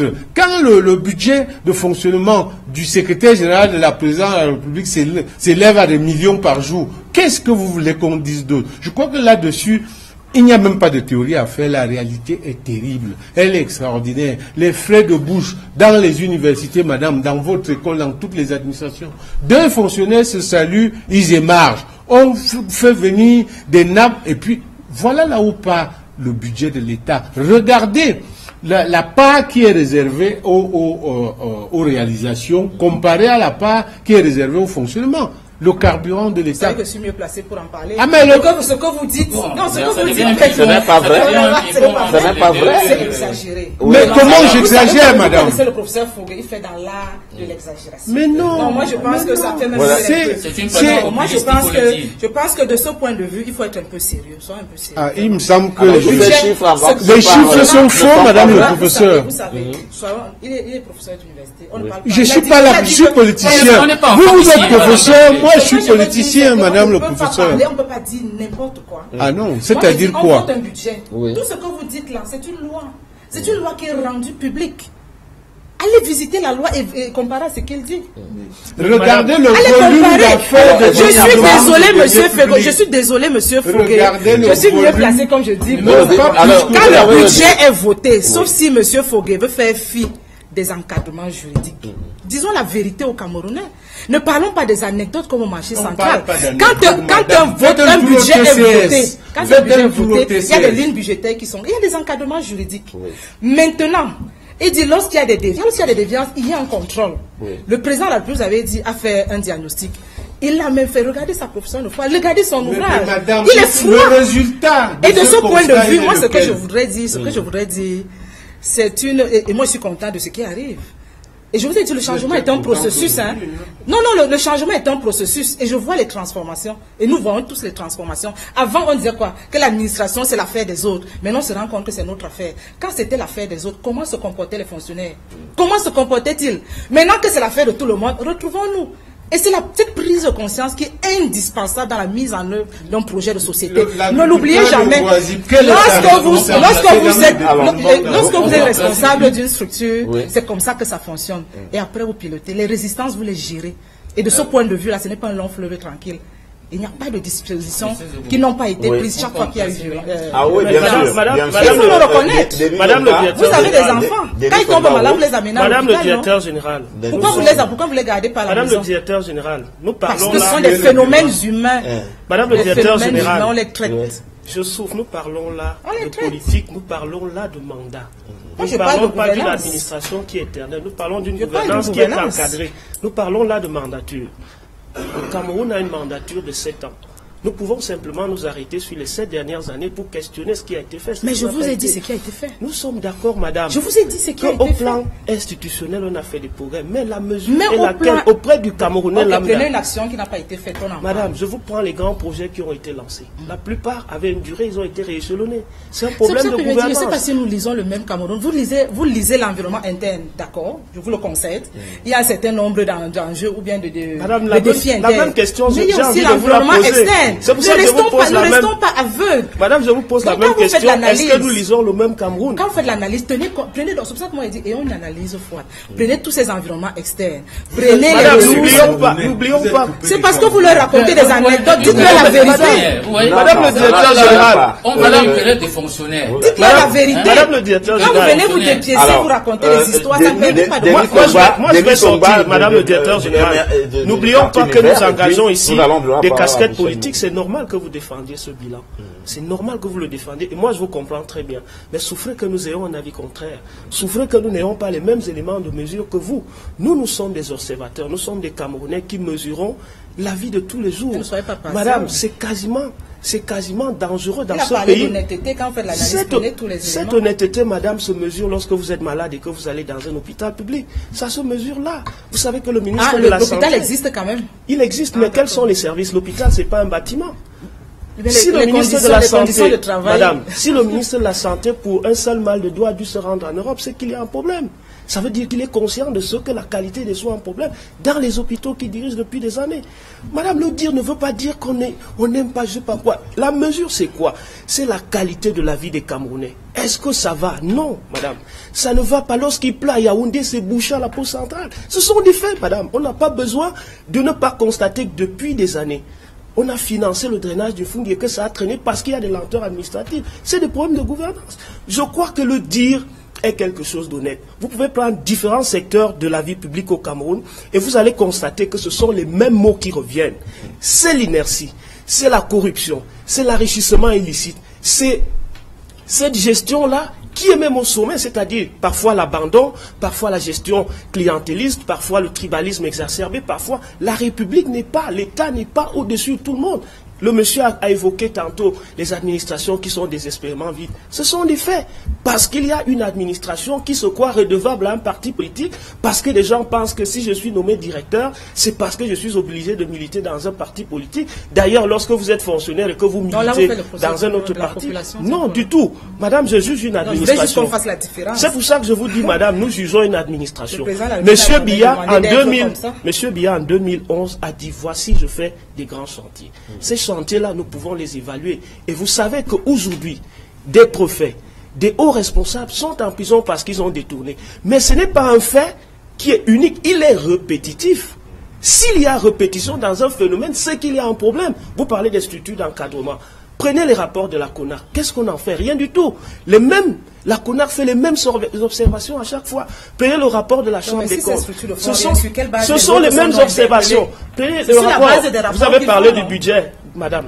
La Chambre des comptes fait des rapports chaque jour pour faire observer que ceci n'a pas été fait, mais on s'en fout. Parfois, les députés s'occupent du budget de l'année qui suit sans en tenir compte. Vous dites qu'on arrête sur la base des rapports, après vous dites qu'on ne fait rien. Madame, permettez-moi de citer. Je suis en train de dire que les arrestations n'ont pas pu régler le problème. Pourquoi? Il faut questionner cela. La CONAC fait quand même un travail. C'est pas la CONAC qui arrête, madame. Non, mais les rapports de la CONAC servent à quelque chose. Puisque les gens qui sont indexés par la CONAC parfois demeurent aux affaires. C'est une structure qui sert à quelque chose. C'est une structure qui sert à quelque chose, mais pour quel fait? Si elle existe parce que ces rapports ne sont pas pris en compte, ça pose un problème de celui qui a la responsabilité de les prendre en compte. Mais en tout cas, madame, vous le savez, ça c'est l'Institut national de la statistique et qui a fait observer que, je crois en 3 ou 4 ans, depuis qu'on a atteint le point d'achèvement, un peu plus de 3 000 milliards ont disparu des caisses publiques. Ça veut dire qu'il y a un problème, madame. C'est un problème de gouvernance. C'est pour ça qu'il y a mais si les problèmes sont connus, toutes les instances de madame, puisque celui qui a la responsabilité, c'est pour ça que ces instances existent et que vous qui êtes sur le terrain, c'est pas ceux qui sont sur le terrain, pourquoi vous avez peur de dire que c'est nous tous non, c'est pas les Camerounais. Madame, c'est pas les Camerounais. Lorsque le contrôle est fait, il y a un responsable. Non, ce que je veux dire, lorsque le contrôle est fait, il indexe les acteurs qui sont sur le terrain. Et vous-même, vous dites qu'après, les actions sont prises. Lesquelles? Mais de quoi parlons-nous? Lesquelles ne sont pas prises? C'est pas vous qui avez dit qu'il y a des actions au TCS. Alors, mais qu'est-ce que ça fait, ces actions qui durent? Vous savez, madame, qu'un ministre a fait un va-et-vient à côté. Il est revenu pour occuper la même fonction. Donc, ça veut dire qu'il y a des dysfonctionnements, mais il y a des choses qui sont faites et qui sont améliorées. Madame, ce que je veux dire, c'est que... Et quand je dis vous, je ne dis pas les partis. Madame, ce que je veux dire, c'est que si on arrête 5 ou 6 personnes parce qu'ils sont reconnus des derniers publics, ça n'ajoute pas de l'eau au quartier. Ça n'enlève pas l'eau qui coule à la pause centrale. Ce que le Camerounais du quartier, ce que les jeunes que nous allons voir disent, ils veulent avoir de l'eau, ils veulent avoir ce qui est légitime. Ça ne les intéresse pas ce qui se passe au TCS. Et c'est pour ça que nous parlons aujourd'hui. C'est pour ça que tout le monde travaille. Et parce que nous parlons de mandat. Lorsque un top management de 7 ans n'arrive pas à résoudre un problème, il ne s'agit pas de lui donner un bail de plus, parce que ça se voit, il n'a pas pu faire bouger les lits. Ça se voit qu'il y a un problème de sa prise de décision, de sa capacité à faire bouger un train qui dure. Et nous parlons là de 36 ans, nous ne parlons pas là. Vous avez parlé d'histoire. Prenons le bail des entreprises que M. Biya avait en 82. La plupart sont partis pour les mêmes problèmes, les problèmes de gouvernance et de gestion. Vous avez évoqué le libéralisme communautaire, vous avez manqué de parler de son slogan rigueur et moralisation. Si on évalue précisément ça, qui sont des éléments forts de Je suis content que vous reconnaissiez quand même vous verrez, vous madame, reconnaissiez que ça vous reste verrez, madame, que ce sont des gros mots, qu'on a prononcés, de très beaux discours, mais au Cameroun, le Camerounais continue de constater, madame, que ça n'a pas bougé. On peut parler de gouvernance dans les universités, un peu partout, madame. Ce sont les mêmes mots qui reviennent. Et nous pensons donc les recteurs suivent, je pense qu'ils sont bien placés. Les recteurs suivent, c'est pas moi. C'est pas moi qui ai publié des listes, madame. C'est pas moi qui ai publié des listes dans une grande école. Ce que je veux dire, c'est que lorsque vous mettez une machine en place, et vous avez bien dit, le dispositif de gouvernance, c'est quoi? C'est le mécanisme qu'on met en place pour la bonne gestion des affaires. Il y a des mécanismes pour agir, des mécanismes pour contrôler, et vous reconnaissez que ces mécanismes sont le résultat des deux, c'est quoi? Mais c'est vous le problème. Madame, c'est pas nous. Monsieur Biya, le pouvoir. Mais vous avez dit qu'il a sanctionné, non? Oui, il est sans effet. Juste une réaction. Vous voulez, non, madame le professeur, vous n'allez pas vous dépiner comme ça. C'est une tâche herculienne pour vous de parler de cette affaire. Pourquoi? Voyez-vous, Pourquoi? voilà la gouvernance. Je suis camerounaise, hein? Voilà la. Nous vivons tous dans le même Cameroun. Permettez. Donc vous ne donnez pas l'impression qu'on parle des choses qu'on ne connaît pas. Madame le professeur, Monsieur Biya a réussi le tour de force d'inscrire 2 de ses enfants dans un concours où on parle d'équilibre régional. Est-ce que là, on gouverne bien les concours là? Si un parent, et je ne pas. Mais moi, j'ai des enfants, le jour où mes enfants passent le concours, parce qu'ils ont bien travaillé, on va les sanctionner parce qu'ils portent mon nom. Madame, laissez-moi aller au bout de mon raisonnement. Soyez un peu logique. Monsieur Foguet a la parole. Dites-nous qu'ils ont échoué. Mais madame, laissez-moi aller au bout de mon raisonnement. C'est trop facile. Dans un concours. N'irritez pas les Camerounais inutilement, c'est trop facile. Vous allez vous irriter toute seule. Parce que eux, ils ont des enfants qui ont passé ce concours-là 10 fois. Et ils n'ont jamais été reçus. Alors, il y a même un candidat que j'ai rencontré, madame le professeur. Franchement, quand vous parlez, regardez, il y a des millions de Camerounais qui vous suivent. J'ai l'impression que vous vous amusez avec leur vie. Ils sont dans la détresse. J'ai rencontré Maître Emmanuel Sim, a défendu un Camerounais dans ce pays qui a présenté le concours de l'ENAM et on l'a déclaré, il a échoué, dit-on, et en se promenant dans les poubelles, il a trouvé ses copies qui n'étaient pas corrigées. Il n'y avait pas que ces copies. C'est une réalité, madame le professeur. J'ai l'impression que vous parlez... Non, ce n'est pas des anecdotes. Ce sont les faits, madame le professeur. Si vous viviez au Cameroun avec la réalité des Camerounais, vous le sauriez. Je vous ai donné le nom de l'avocat. Le malheureux s'est retrouvé en prison. Je crois qu'il a fait 1 mois de prison. On l'a finalement... Parce qu'on disait qu'il détenait sans droit des documents officiels. Madame, vous parlez de... Mais un candidat qui découvre qu'on n'a pas corrigé ses copies, on le met en prison. Au même moment, monsieur Biya a inscrit 2 enfants. À l'ENAM dans un concours, il y a l'équilibre régional. Michel Monbiot, professeur Viviane Biolay, Michel Monbiot a la parole. Je me sens otage des fonctionnaires. Et vous voyez, quand on parle de budget, vous voyez comment ils sont prolixes. C'est eux qui tuent ce pays. Les fonctionnaires, il faut avoir le courage de le dire. Chaque fois qu'on parle de budget, regardez comment... Vous avez l'État sans fonctionnaires. Je n'ai rien contre les fonctionnaires, mais je vais vous expliquer comment le système... Je vous explique, Madame Biolay, je vous expliquer comment le système a été perverti.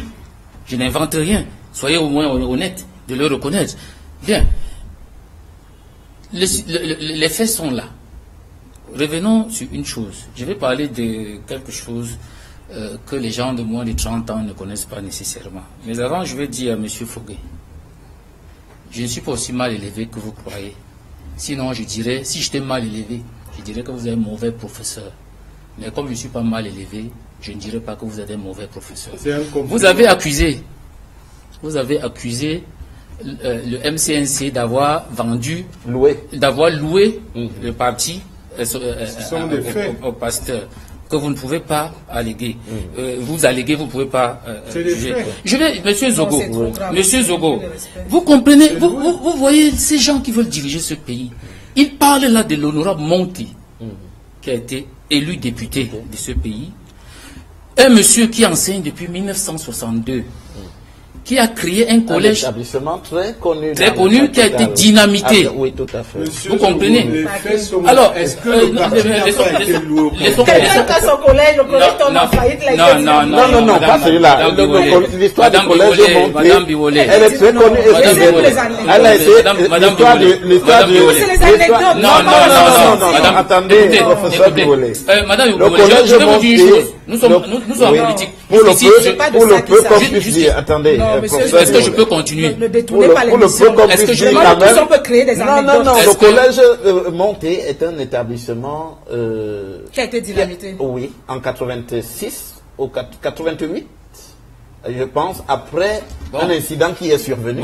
Et on a dû le faire. Ce sont des faits. Ce ne sont pas. Et c'était l'un des établissements les plus. Oui, par le gouvernement, après qu'il y a eu un incident qui a causé la mort de quelques. Vous ne connaissez pas quelque chose, on va expliquer. Vous en donc ce sont des faits qui sont déroulés. On a la dynamité, vous comprenez pas le français, Madame Biolay? On a allumé, on a mis la dynamite et on a dynamité. Alors, bon, donc, je voulais dire ceci. Oui. Oui. L'honorable Monté avait à l'époque 19 500 élèves. Absolument. Et personne d'autre jusqu'aujourd'hui n'a atteint ce record. Plus tard, le système lui a proposé 500 millions pour le dédommager. Lui réclame près de 5 milliards. Oui. Alors, vous pensez qu'aujourd'hui, après avoir refusé 500 millions, le pasteur dit qu'il faut prendre l'argent, prendre plus de 500 millions pour venir l'acheter. Il faut avoir du respect pour les patriotes. Est-ce qu'on parle de Non. Nous parlons donc de la gouvernance économique, madame. Il faut sécuriser. Je reviens sur votre terrain. Nous ne sommes pas là pour ça. Non, si. Ça c'est une précision. Écoutez, si vous ne connaissez donc pas, ça fait partie de la gouvernance économique. Il faut sécuriser les investissements des individus. Ça fait partie de la gouvernance, monsieur. Si vous ne savez pas. Bien donc, dans ce pays, apprenez à respecter ceux qui investissent et que vous détruisez. Alors, je me résume en disant que si j'étais mal élevé, je dirais que... Où sont les propositions? Non, madame, écoutez-moi bien. Nous sommes dans un débat politique. Je m'arrange, j'ai fait un effort pour être galant avec vous. Mais si vous voulez, le politicien qui à moi va déclencher et puis vous allez regretter. Non, vous n'avez pas besoin de galanterie. Vous éventrez vos mamans. Sa maman. La mienne vit encore. Elle est là. Vous l'avez éventré. C'est clair. Bien, donc, pour dire simplement, nous ne faisons pas une politique désincarnée, M. Foucault. On étaye avec des faits. Je viens d'en donner un là. Madame Biolay, je n'ai pas de preuves. Madame Biolay, non, allez vous renseigner.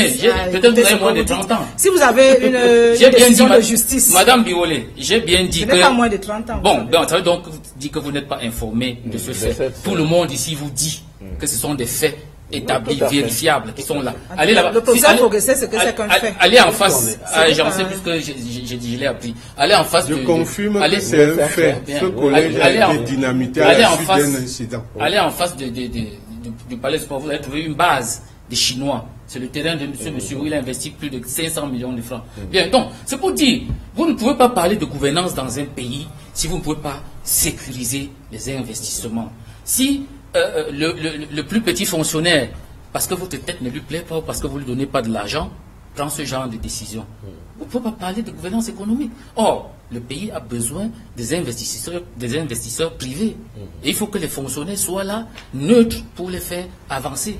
Mais chez nous, vous voyez, non seulement ils ne créent rien, déjà ce n'est pas leur devoir, ce n'est pas leur rôle, on ne leur fait pas le reproche, mais ils cassent ceux qui créent. On ne peut donc pas parler de gouvernance économique sans dire à n'importe qui va diriger ce pays. C'est un Kaji de Fosso dans ce pays.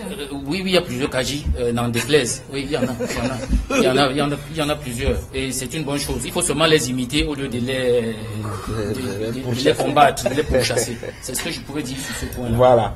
Alors, nous avons évoqué déjà justement la question de la gouvernance, mais maintenant quelques propositions avant de passer au prochain thème par lequel nous allons terminer, c'est-à-dire celui des réformes institutionnelles. Alors, Denis Ongwa, le parti Univers, le candidat Cabral Libi, qu'est-ce qu'il faut concrètement pour améliorer la gouvernance au Cameroun? Si vous arrivez à tout dire, qu'est-ce que vous faites? Qu'est-ce qui est prioritaire?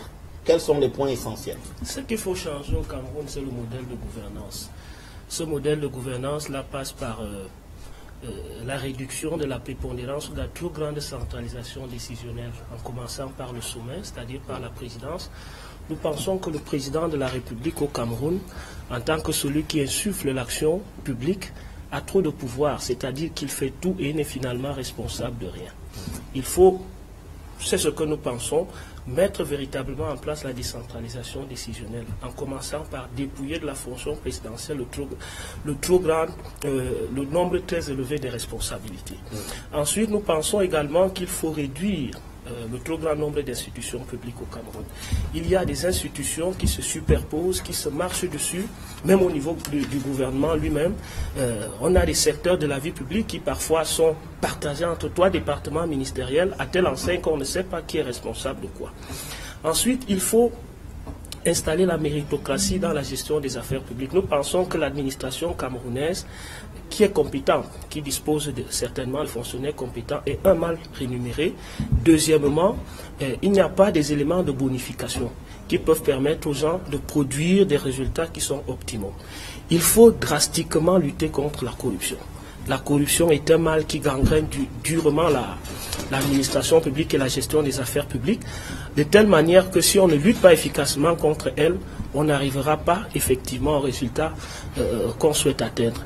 Il faut ensuite, nous pensons, achever de manière durable ce que nous appelons la régionalisation. Nous pensons qu'il faut décentraliser l'administration publique, donner plus d'autonomie aux régions, que nous allons redéfinir évidemment. Nous pensons que 10 régions, ça va peut-être nous créer beaucoup trop d'institutions. Nous allons réfléchir lorsque nous prendrons le pouvoir à combien de régions nous allons faire. Cela sera discuté dans les cadres appropriés pour que les régions soient plus autonomes et que la gestion des affaires publiques soit plus proche des populations. Nous allons également dissoudre certaines structures de la présidence de la République qui sont budgétivores et qui, à notre sens, ne produisent pas grand-chose. Vous avez parlé du prochain thème tout à l'heure, les réformes institutionnelles, on en reparlera là.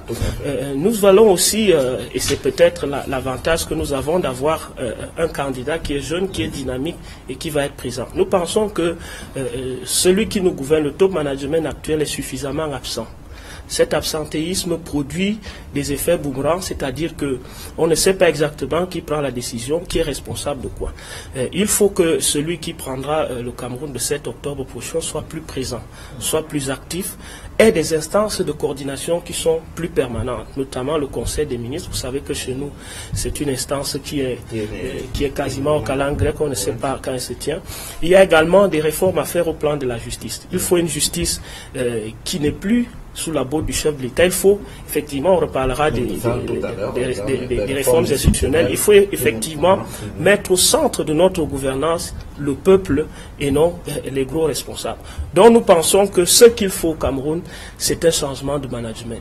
C'est rassurer les Camerounais, leur donner envie, encourager le travail, donner aux Camerounais, donner un sens au travail, donner aux Camerounais la participation à l'effort public, mieux redistribuer les retombées publiques, lutter efficacement contre la corruption, faire participer au mieux les gens dans la gestion des affaires publiques à travers une autonomisation des régions qui est plus poussée. Voilà ce qui, à notre avis, peut permettre que la gouvernance publique avance et fonctionne mieux. Alors, professeur Viviane Ondouabiwele, le RDPC, vous continuez ou alors vous revoyez complètement la structuration actuelle? Vous parlez beaucoup de résistance. Comment on fait pour casser ces résistances, pour que la gouvernance soit meilleure encore? J'ai été très content d'entendre ce que je viens d'entendre. Oui. C'est comme si il reflétait ce qui a été retenu, décentralisation, ce n'est pas secret pour personne. 2004, la loi de décentralisation, 2010, le transfert des compétences et la progression qui est prévue. 2016, la crise anglophone. Et vous savez que, oui, tout à fait, c'est des accidents de parcours auxquels il faut faire face. Normal d'un pays, c'est auquel il faut faire face. Lorsque moi je dors chez moi et que je tombe malade, je ne veux pas dire que je suis tombé malade. Il y a un environnement. Il y a des morts. Ce que je vais vous dire, c'est que personne n'est resté les bras croisés. Il y a des morts. Mais l'État a réagi. Vous avez dit c'est quelque chose de normal. Il y a des morts. Non, je n'ai pas dit ça. Monsieur Fouquet, vous avez l'art de déformer. Oui, alors là, on améliore la gouvernance comment? Ce que je veux donc dire. Après le 7 octobre, côté du RDPC. Ce que je veux dire, c'est que quand je vous ai dit tout à l'heure que j'étais très inquiète du comportement des agents publics, parce que tout ce qu'il dit est dans le DSE. De manière. Qui n'est pas appliqué. Non, écoutez. Les modalités maintenant, vous avez dit, on veut faire ceci, on veut faire ceci, on veut faire ceci. Décentralisation, je suis en train de reprendre. Vous savez que c'est un objectif qui est d'ailleurs retenu dans la Constitution. De ce point de vue, il n'y a aucune innovation. Retombons au moins d'accord là-dessus. Dites-nous qu'il faut accélérer la décentralisation. On sera d'accord là-dessus. Et de ce point de vue, je pense que ça a été dit. Il n'y a pas d'innovation de ce point de vue. Le secteur, la restructuration dont il parle. Peut-être que vous ne suivez pas l'actualité, je suis un peu désolé de le dire ainsi, pas pour vous aider. Vous avez suivi au moins la restructuration de certains organigrammes. Vous êtes au moins au courant. Pour quel résultat, madame? Non, on est en train de parler de beaucoup. Voilà. Pour quel résultat? Ce que moi je veux vous dire, c'est que ce que vous dites dans vos programmes, c'est donc de bonnes propositions qui ont déjà été faites. Et maintenant, si nous parlons des modalités, parce qu'en fait, ce qui fait la différence, nous tous sommes pour le bien-être et pour l'amélioration des conditions de vie des populations. Vraiment, de ce point de vue. C'est pas certain. Quand on voit fonctionner, le candidat du RDPC. On peut se satisfaire de cela. Maintenant, les modalités pour y arriver, ou alors les stratégies pour arriver, ce sont elles qui peuvent différer légèrement d'un parti à un autre. C'est tout. Ne donnez pas l'impression qu'il y a un parti qui est diabolisé. Dans tous les cas, moi, je ne le dirais pas. Par honnêteté intellectuelle et par respect pour vous. Maintenant, on peut discuter des modalités. S'ils nous disent, on prend la décentralisation, vraiment, nous, on va prendre un chemin différent. On discute du chemin. Nous prendrons le chemin différent. Et en ce qui concerne le RDPC, le chemin a été annoncé. Ça va être combien d'années après, madame? Deuxième chose, si nous prenons la corruption, de ce point de vue également, rien n'a été fait, sinon très peu de choses. Non, vous ne pouvez pas le dire. Vous avez parlé de la CONAC. Alors, vous ne l'avez pas dit. Oui, on a compris. Ce que moi je voudrais dire, pour conclure, ce que moi je voudrais dire, au-delà de ce qui a été retenu, parce que si vous lisez le programme du président de la République, c'est une continuation. Donc, de ce point de vue, on va accélérer. C'est ce qui est prévu et ce sera fait. Et je vous ai dit, pour l'instant, heureusement, maintenant, les gens reconnaissent que ce n'est plus l'affaire des autres. Maintenant, nous sommes tous concernés. Regardez, non, moi je vous le dis, moi je suis le discours. Être responsable, madame le professeur, c'est avoir l'autorité et l'obligation de rendre compte. Vous concevez au RDPC qu'être responsable, c'est avoir l'autorité et ne pas rendre compte. Non. Ça, c'est un élément central dans la gouvernance. N'allez pas dans l'exagération. Quelle exagération? Je n'ai pas envie de redevenir l'ivresse en vous disant que... Qu'est-ce qui passe à l'Assemblée?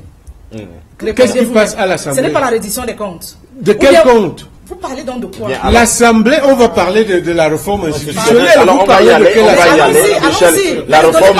Ne donnez pas l'impression au Camerounais que quand l'Assemblée se réunit, il ne reste plus assez de temps.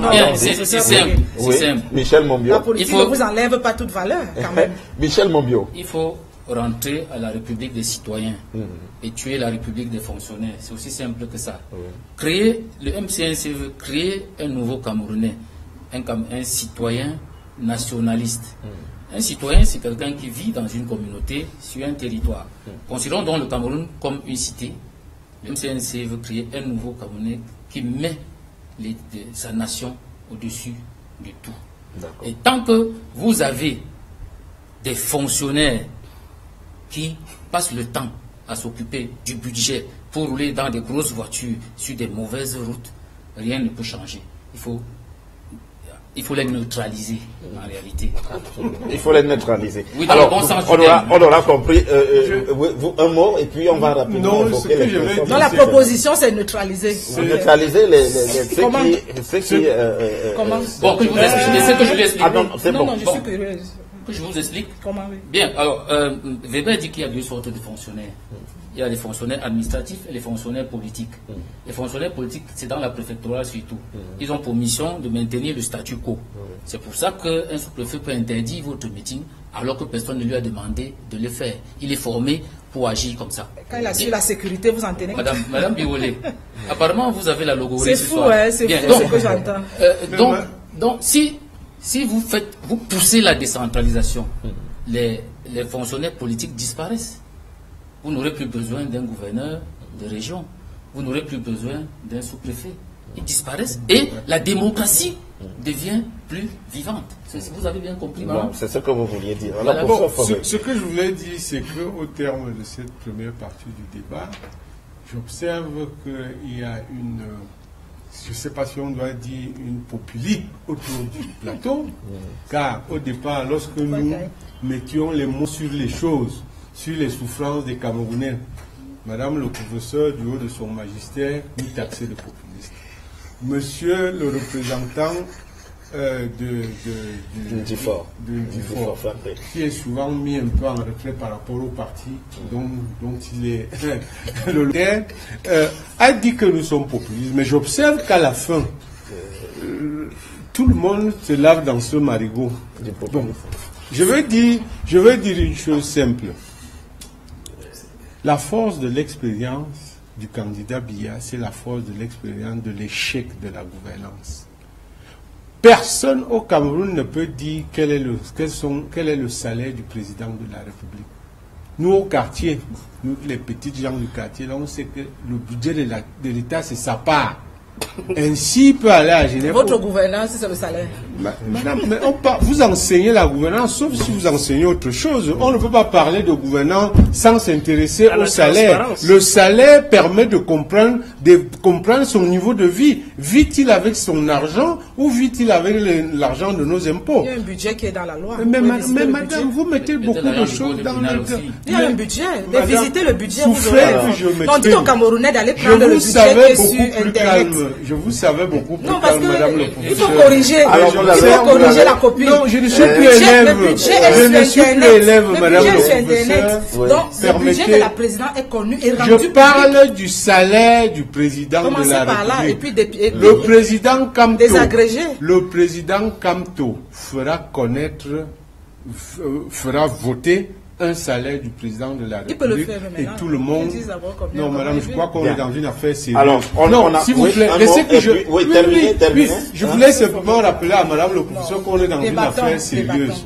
Je pense vraiment avec tout le respect que je vous dois, en raison de notre amitié hors cadre débat. Vraiment, je voudrais que vous acceptiez que je relève la différente appréciation de la manière dont vous gérez. Je disais, devenu président au 7 octobre, au soir, le président Kamto fera voter un salaire du président de la République comme dans tout pays normal. On sait quel est le salaire du président des États-Unis, de la France, de beaucoup. L'impact sur la vie des populations. Madame, non, on ne peut pas dire l'impact sur la vie des populations. Si. C'est votre argument. Moi, je vous suivais dans votre argument. Oui, mais laissez que j'avance. Je dis donc que en matière de gouvernance, on votera donc les salaires. On fera en sorte que les ministres qui vont mendier de l'argent à travers le monde ne voyagent pas en première classe, parce que parfois ils se retrouvent avec des ministres des États dans lesquels ils vont mendier, qui sont en classe économique. Et vraiment, c'est un petit peu perturbant. On fera en sorte que qu'on n'arrive plus dans les universités, qu'on trouve des prados alignés par tout le long la devanture de la nature. L'exemple quand il était ministre. Mon candidat, quand il était ministre, n'avait pas de voiture de fonction. Allez vérifier. Je disais, quand on arrive dans une université, qu'on trouve des laboratoires, des salles de classe, des amphis, au lieu de trouver les voitures de fonction des doyens, des recteurs, là où il n'y a pas de livre. Devenu président, Kamto, monsieur le président Kamto mettra un terme à cette gabégie. Donc, il y a des choses concrètes. Lorsque le ministre Kamto, le ministre délégué Kamto avait introduit dans la réforme du code de procédure pénale l'enrichissement, la criminalisation de l'enrichissement illicite, quand il est parti du gouvernement, et de toute façon, même s'il y a un gouvernement, aucune décision ne vous appartient. Vraiment, il fait partie d'un collège. C'était pour préserver comme tout. Parce que ça aurait pu s'appliquer à lui. Il fait partie d'un collège et les décisions qui sont prises sont les décisions du gouvernement. Quand vous vous retrouvez au Minette dans les bureaux de monsieur le ministre, vous pouvez arranger. Vous prêtez les intentions aux gens. Laissez-moi parler. Non, il avait introduit la criminalisation de l'enrichissement illicite, qui devait avoir l'avantage. Il faut dire merci à Biya. Le petit peuple. Parce que pour la fin du code pénal, là, on l'a arrêté pour ça. Est-ce qu'on doit vous limiter pour parler? Voilà, alors c'est bon. Mais vous avez la parole. Vous n'êtes pas il a la parole pour ça, Foguet. Il va terminer. Je disais, la criminalisation de l'enrichissement illicite avait l'avantage suivant, pour que tout le monde comprenne. Si vous avez une grande maison dans un quartier, vous achetez un véhicule, l'État peut vous demander de justifier l'origine de votre argent. Nous savons qu'il y a des citoyens fonctionnaires qui ont conçu des châteaux et 1000 nuits, pas loin d'ici, sans que personne ne leur demande.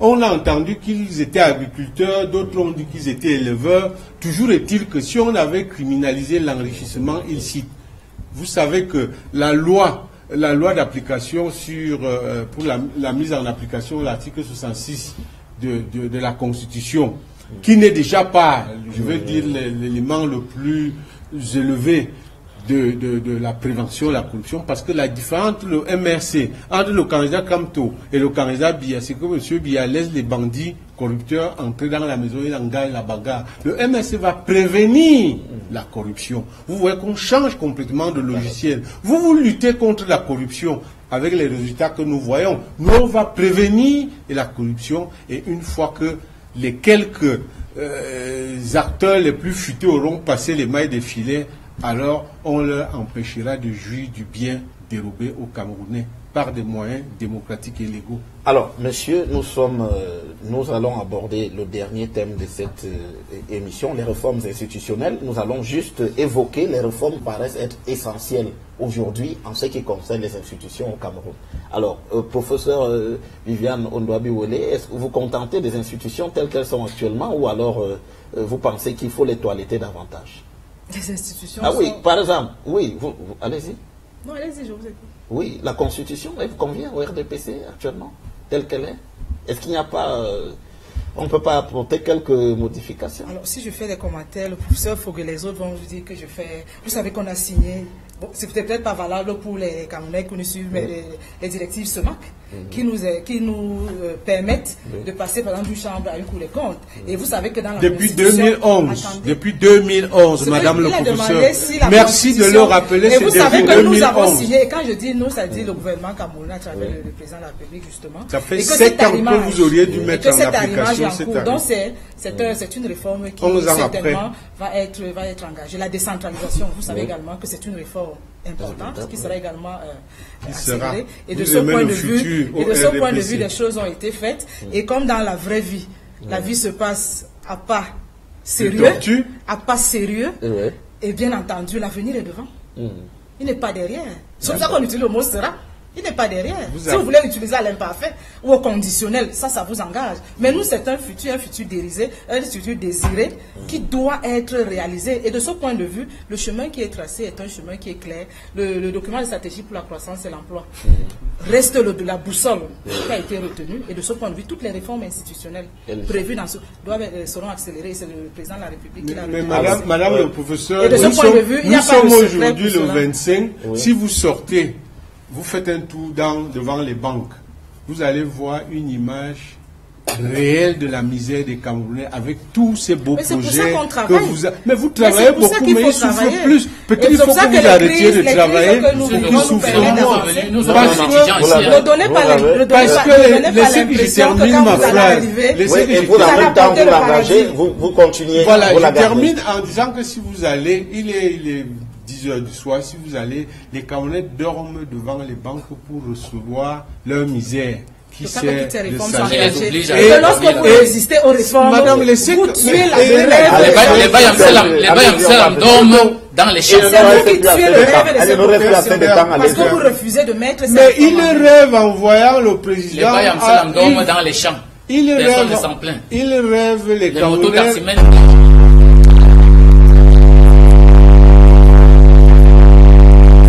Les enfants, personne ne s'en plaint. Posez toutes les actions que vous posez, personne ne s'en plaint. Vous faites des enfants, vous prenez des polygames, vous prenez personne ne s'en plaint. Madame, vous m'inquiétez. Madame le professeur, il existe ce qu'on la politique familiale, c'est mise en état. Je me rends donc compte que vous finissez dans la logique du RDPC par oublier que gouverner, c'est orienté, et que le nombre d'enfants dans un pays relève aussi d'une politique de natalité, d'une politique familiale. Vous rendez... Mais vous m'inquiétez. En tant que fonctionnaire, qu'est-ce que vous faites tous les jours? Vous m'inquiétez. Si vous ne mettez pas en œuvre ce qui a été retenu comme projet de société, si vous me laissez aller au plan institutionnel, je disais, avant d'aborder ce plan, je tiens à dire que M. Biya gouverne tellement bien que le 25 au soir, les milliers de fonctionnaires passent la nuit à la Belle Étoile pour essayer de prendre leur misère. Pendant que ceux qui gouvernent ne se refusent rien. Rien n'est trop cher pour eux. Rien n'est trop beau pour eux, Madame Biolay. Croyez-moi, c'est une chose de défendre une politique sur un plateau. C'est une chose de défendre... Permettez, Madame, laissez-moi... Quand vous parlez, je ne vous interromps pas.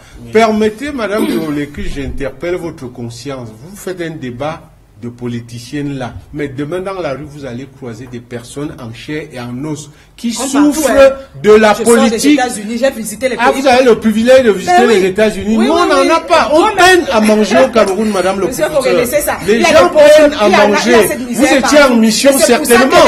Et c'est justement ces missions. On peut comprendre. Les fonctionnaires nous prennent en otage. Laissez-moi aller au bout. Ne donnez pas cette caricature. C'est une institutionnelle. Mais donnez vos propositions. Donnez vos propositions. Il va donner ses propositions. Non, on ne peut pas le laisser dire n'importe quoi. Au plan institutionnel. Je dis au plan institutionnel, je fais quand même observer que Mme Biolay appartient à cette élite bourgeoise fabriquée par le RDPC qui navigue entre avions parce qu'ils vont faire des missions bidons à travers le monde pendant qu'on mange. On s'est croisé dans l'avion, vous allez au colloque, hein? Et on fait les colloques partout dans le monde. Mais madame, je ne sais pas de quoi vous parlez, mais vous multipliez les missions pendant que les gens n'ont pas d'eau à boire en Guazip, pendant qu'il n'y a pas de route à Molundu, pendant que en Délélé, la lumière apparaît sporadiquement. Donc, pour revenir maintenant au niveau institutionnel, non pas au niveau, je vais dire une chose, il y a tellement de réformes engagées. Au plan constitutionnel, par exemple, il faut revoir la limitation de mandat, parce qu'un État normal, il faut sortir la gestion du Cameroun de la chefferie. Vous voyez qu'on est dans une chefferie, on a marabouté les Camerounais. Tant que les Madame Biolay, beaucoup de professeurs se réunissent et répètent encore l'ouvrage de quelqu'un qu'ils n'ont jamais eu l'occasion de rencontrer. Ils se contentent de ces photos qui pavane les bureaux officiels, qui pavoisent les bureaux officiels. Les gens répètent encore le libéralisme communautaire, alors qu'ils savent que c'est le néant. C'est le néant parce que si ça avait été quelque chose, ça aurait permis d'améliorer les conditions de vie des Camerounais. Mais vous savez très bien que les Camerounais ne font que s'appauvrir. Monsieur Ahidjo a laissé un Cameroun, disait votre propre champion, prospère, avec une économie ouverte, stable. Est-ce qu'on peut dire que le Cameroun est stable, Madame Biolay? Regardez-moi dans les yeux. Dans le nord-ouest, dans le sud-ouest, des soldats meurent, des Camerounais civils meurent. Le Cameroun n'est pas stable. On aurait pu... fait partie des priorités. Vous parlez de quoi? Mais si... C'est un problème mondial d'ailleurs. Ah, c'est un problème mondial que... C'est un problème mondial qu'on tue des hommes et des femmes, Madame Biolay. Vous êtes de ceux-là qui avaient pensé que c'était normal qu'on tue une femme avec son bébé dans le dos. Aucun État ne peut rester... S'il vous plaît, ne banalisez pas la douleur des Camerounais qui vous écoutent. Ce que je veux vous dire, c'est qu'aucun État... Permettez que je m'exprime. Non, vous ne pouvez pas dire n'importe quoi. On va terminer avec... Non, il ne peut pas dire n'importe quoi. Vous avez terminé. Vous avez le droit de me complimenter autant que vous voulez. Ça ne m'empêchera pas de dire que vous banalisez la douleur de ceux qui vous écoutent. Aucun État ne peut rester les bras croisés quand il y a une crise. Au moment où je vous parle, il y a des enfants de soldats morts à qui votre gouvernement n'a pas donné le statut de pupille de la nation, qui sont à la charge des pauvres familles. Il y a tous ces jeunes soldats qui meurent sans avoir eu 15 ans de cotisation. Donc, Madame le professeur, s'il vous plaît, prenez en compte la souffrance des Camerounais. Ne dites pas que c'est normal. C'est fait. Je n'ai jamais dit que c'est normal. C'est fait. Oui, des réformes institutionnelles. Qu'est-ce que vous faites? Cabral, président, au soir du 7 octobre prochain, le Cameroun va connaître une série de réformes. Nous aurons des réformes constitutionnelles. Monsieur Cabral pense que le Cameroun, il va engager des réformes constitutionnelles. Pour passer à un régime présidentiel. Lui, il aura un vice-président. Nous allons faire des réformes constitutionnelles sur la durée du mandat du chef de l'État. Nous pensons qu'il faut le faire à 5 ans et limiter à 2 mandats seulement. Nous aurons des réformes constitutionnelles sur la décentralisation. Je vous ai dit que nous pensons passer à la régionalisation. Nous aurons des réformes constitutionnelles sur l'amélioration des compétences du Parlement. Nous pensons que le Parlement camerounais est obèse. Nous resterons avec une seule chambre. Nous réfléchirons sur la dissolution du Sénat et la création d'une autre institution qui s'appellera le Conseil des sages, une autre chambre qui n'aura pas la même fonctionnalité que le Sénat. Sur le plan constitutionnel également, nous ferons des réformes en matière de parité. Nous pensons qu'au Cameroun, les femmes et les hommes doivent avoir un certain équilibre, notamment au niveau de certaines hautes fonctions. Nous ferons des réformes constitutionnelles également sur le plan de la famille. Nous pensons qu'au Cameroun, le statut de la famille n'a pas encore été suffisamment traité, il faut le faire. Nous pensons également, au-delà des réformes constitutionnelles, faire des grandes réformes en matière de gouvernance publique. Nous pensons qu'il y a beaucoup trop d'institutions qui existent et qui ne servent à rien, notamment dans le cadre de la lutte contre la corruption. Il y a des institutions que nous allons dissoudre pour n'en créer qu'une seule. En revanche, nous créerons des institutions comme le Conseil national du civisme et de la lutte contre et développement de la morale publique. Nous pensons que au Cameroun, la morale publique a foutu le camp. Il faut une institution qui s'en occupe. Nous ferons des réformes également sur le plan de la sécurité, sur le plan de l'armée. Cabral est en train de préparer un livre blanc sur l'armée. Nous pensons qu'il y a beaucoup de réformes à faire. Je ne dévoilerai quelques-unes. Nous pensons qu'il est admissible que 7000 hommes soient inadmissibles, que 7000 soldats de la garde présidentielle soient affectés à la sécurité du chef de l'État, alors que les populations ont besoin d'être sécurisées. Une réforme sera prise dans ce sens pour donner un autre sens à la sécurité du chef de l'État. Il y aura des réformes dans l'armée. Vous entendez dissoudre la garde présidentielle? Elle ne sera pas dissoute. Nous allons revoir ses effectifs, revoir également ses compétences et renforcer l'armée nationale. Nous pensons qu'on n'a pas besoin de 7000 hommes pour la sécurité d'un chef de l'État. Nous allons regresser le personnel de la présidence. Beaucoup d'institutions disparaîtront également. Nous pensons que c'est trop. C'est une institution qui peut être légère. Il y a également des réformes que nous avons pensées dans le domaine de l'éducation. Ces réformes concernent notamment en direction de la jeune femme. Nous pensons que les femmes dans le secteur rural ne sont pas suffisamment épaulées. Il y aura des réformes sur le plan, notamment dans le domaine du livre scolaire. Nous pensons que le livre scolaire a encore des problèmes. Il faudra que le système camerounais, le système d'enseignement et de formation au Cameroun épouse véritablement nos us et nos coutumes. Nous allons discuter dans ce cadre-là avec les différents acteurs du domaine de l'éducation. Nous avons également des réformes dans le domaine du social. Nous pensons que le Cameroun est encore dans le cadre de la prévoyance sociale. Il faut que nous allions vers la sécurité sociale. Nous allons créer une agence qui va protéger les Camerounais. Dans le domaine de la santé, nous pensons qu'il est anormal que les femmes accouchent au Cameroun et payent. C'est inadmissible. Nous pensons que les femmes dans ce pays-ci, aussitôt qu'elles tombent enceintes jusqu'à ce qu'elles accouchent, l'État doit pouvoir... Il y a une prise en charge. Cela doit être pris en charge. Cela sera fait. Nous avons des réformes dans ce domaine. Nous avons également des réformes en ce qui concerne la sécurisation de l'acte de naissance. Nous pensons que ce qui est fait jusque-là n'est pas suffisamment fait. Donc, nous avons une batterie de réformes. Je n'ai cité que quelques-unes, mais nous avons un vaste programme que nous allons mettre à la disposition des Camerounais. Nous avons un livre blanc sur l'armée, comme je vous ai dit, qui sera rendu public largement. Mais en tout cas, ce programme-là est disponible dans nos différents sites. Les Camerounais peuvent le consulter. Et nous sommes là, ouverts, parce que pour nous, un programme de société est dynamique, il est discutable. Nous sommes tout à fait ouverts pour qu'une fois Cabral élu au soir du 7, il engage cette discussion sur la base du projet de société qu'il a défini et qu'il souhaite pour les Camerounais. L'objectif étant de rassembler les Camerounais, de redonner aux Camerounais l'envie d'être Camerounais. Parce que nous pensons qu'aujourd'hui, ça se voit, les jeunes ne s'inscrivent pas, les jeunes fuient le Cameroun, les jeunes n'ont plus l'amour de la patrie. Et pour le faire, nous pensons que c'est le management qu'il faut changer. Donc au soir du 7, dès le 8 octobre, ce sera un vaste mouvement de réformes qui vont changer le visage du Cameroun et amener véritablement le Cameroun vers le développement.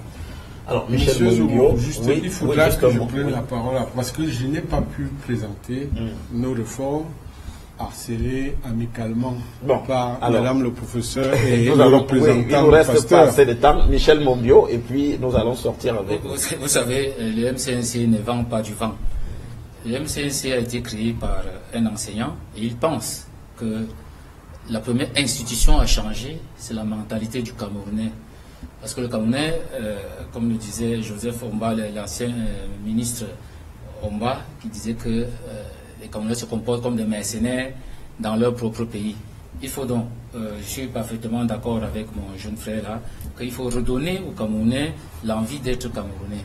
Parce que par trop de frustration, il se sent étranger chez lui, à cause de l'élite comprador qui nous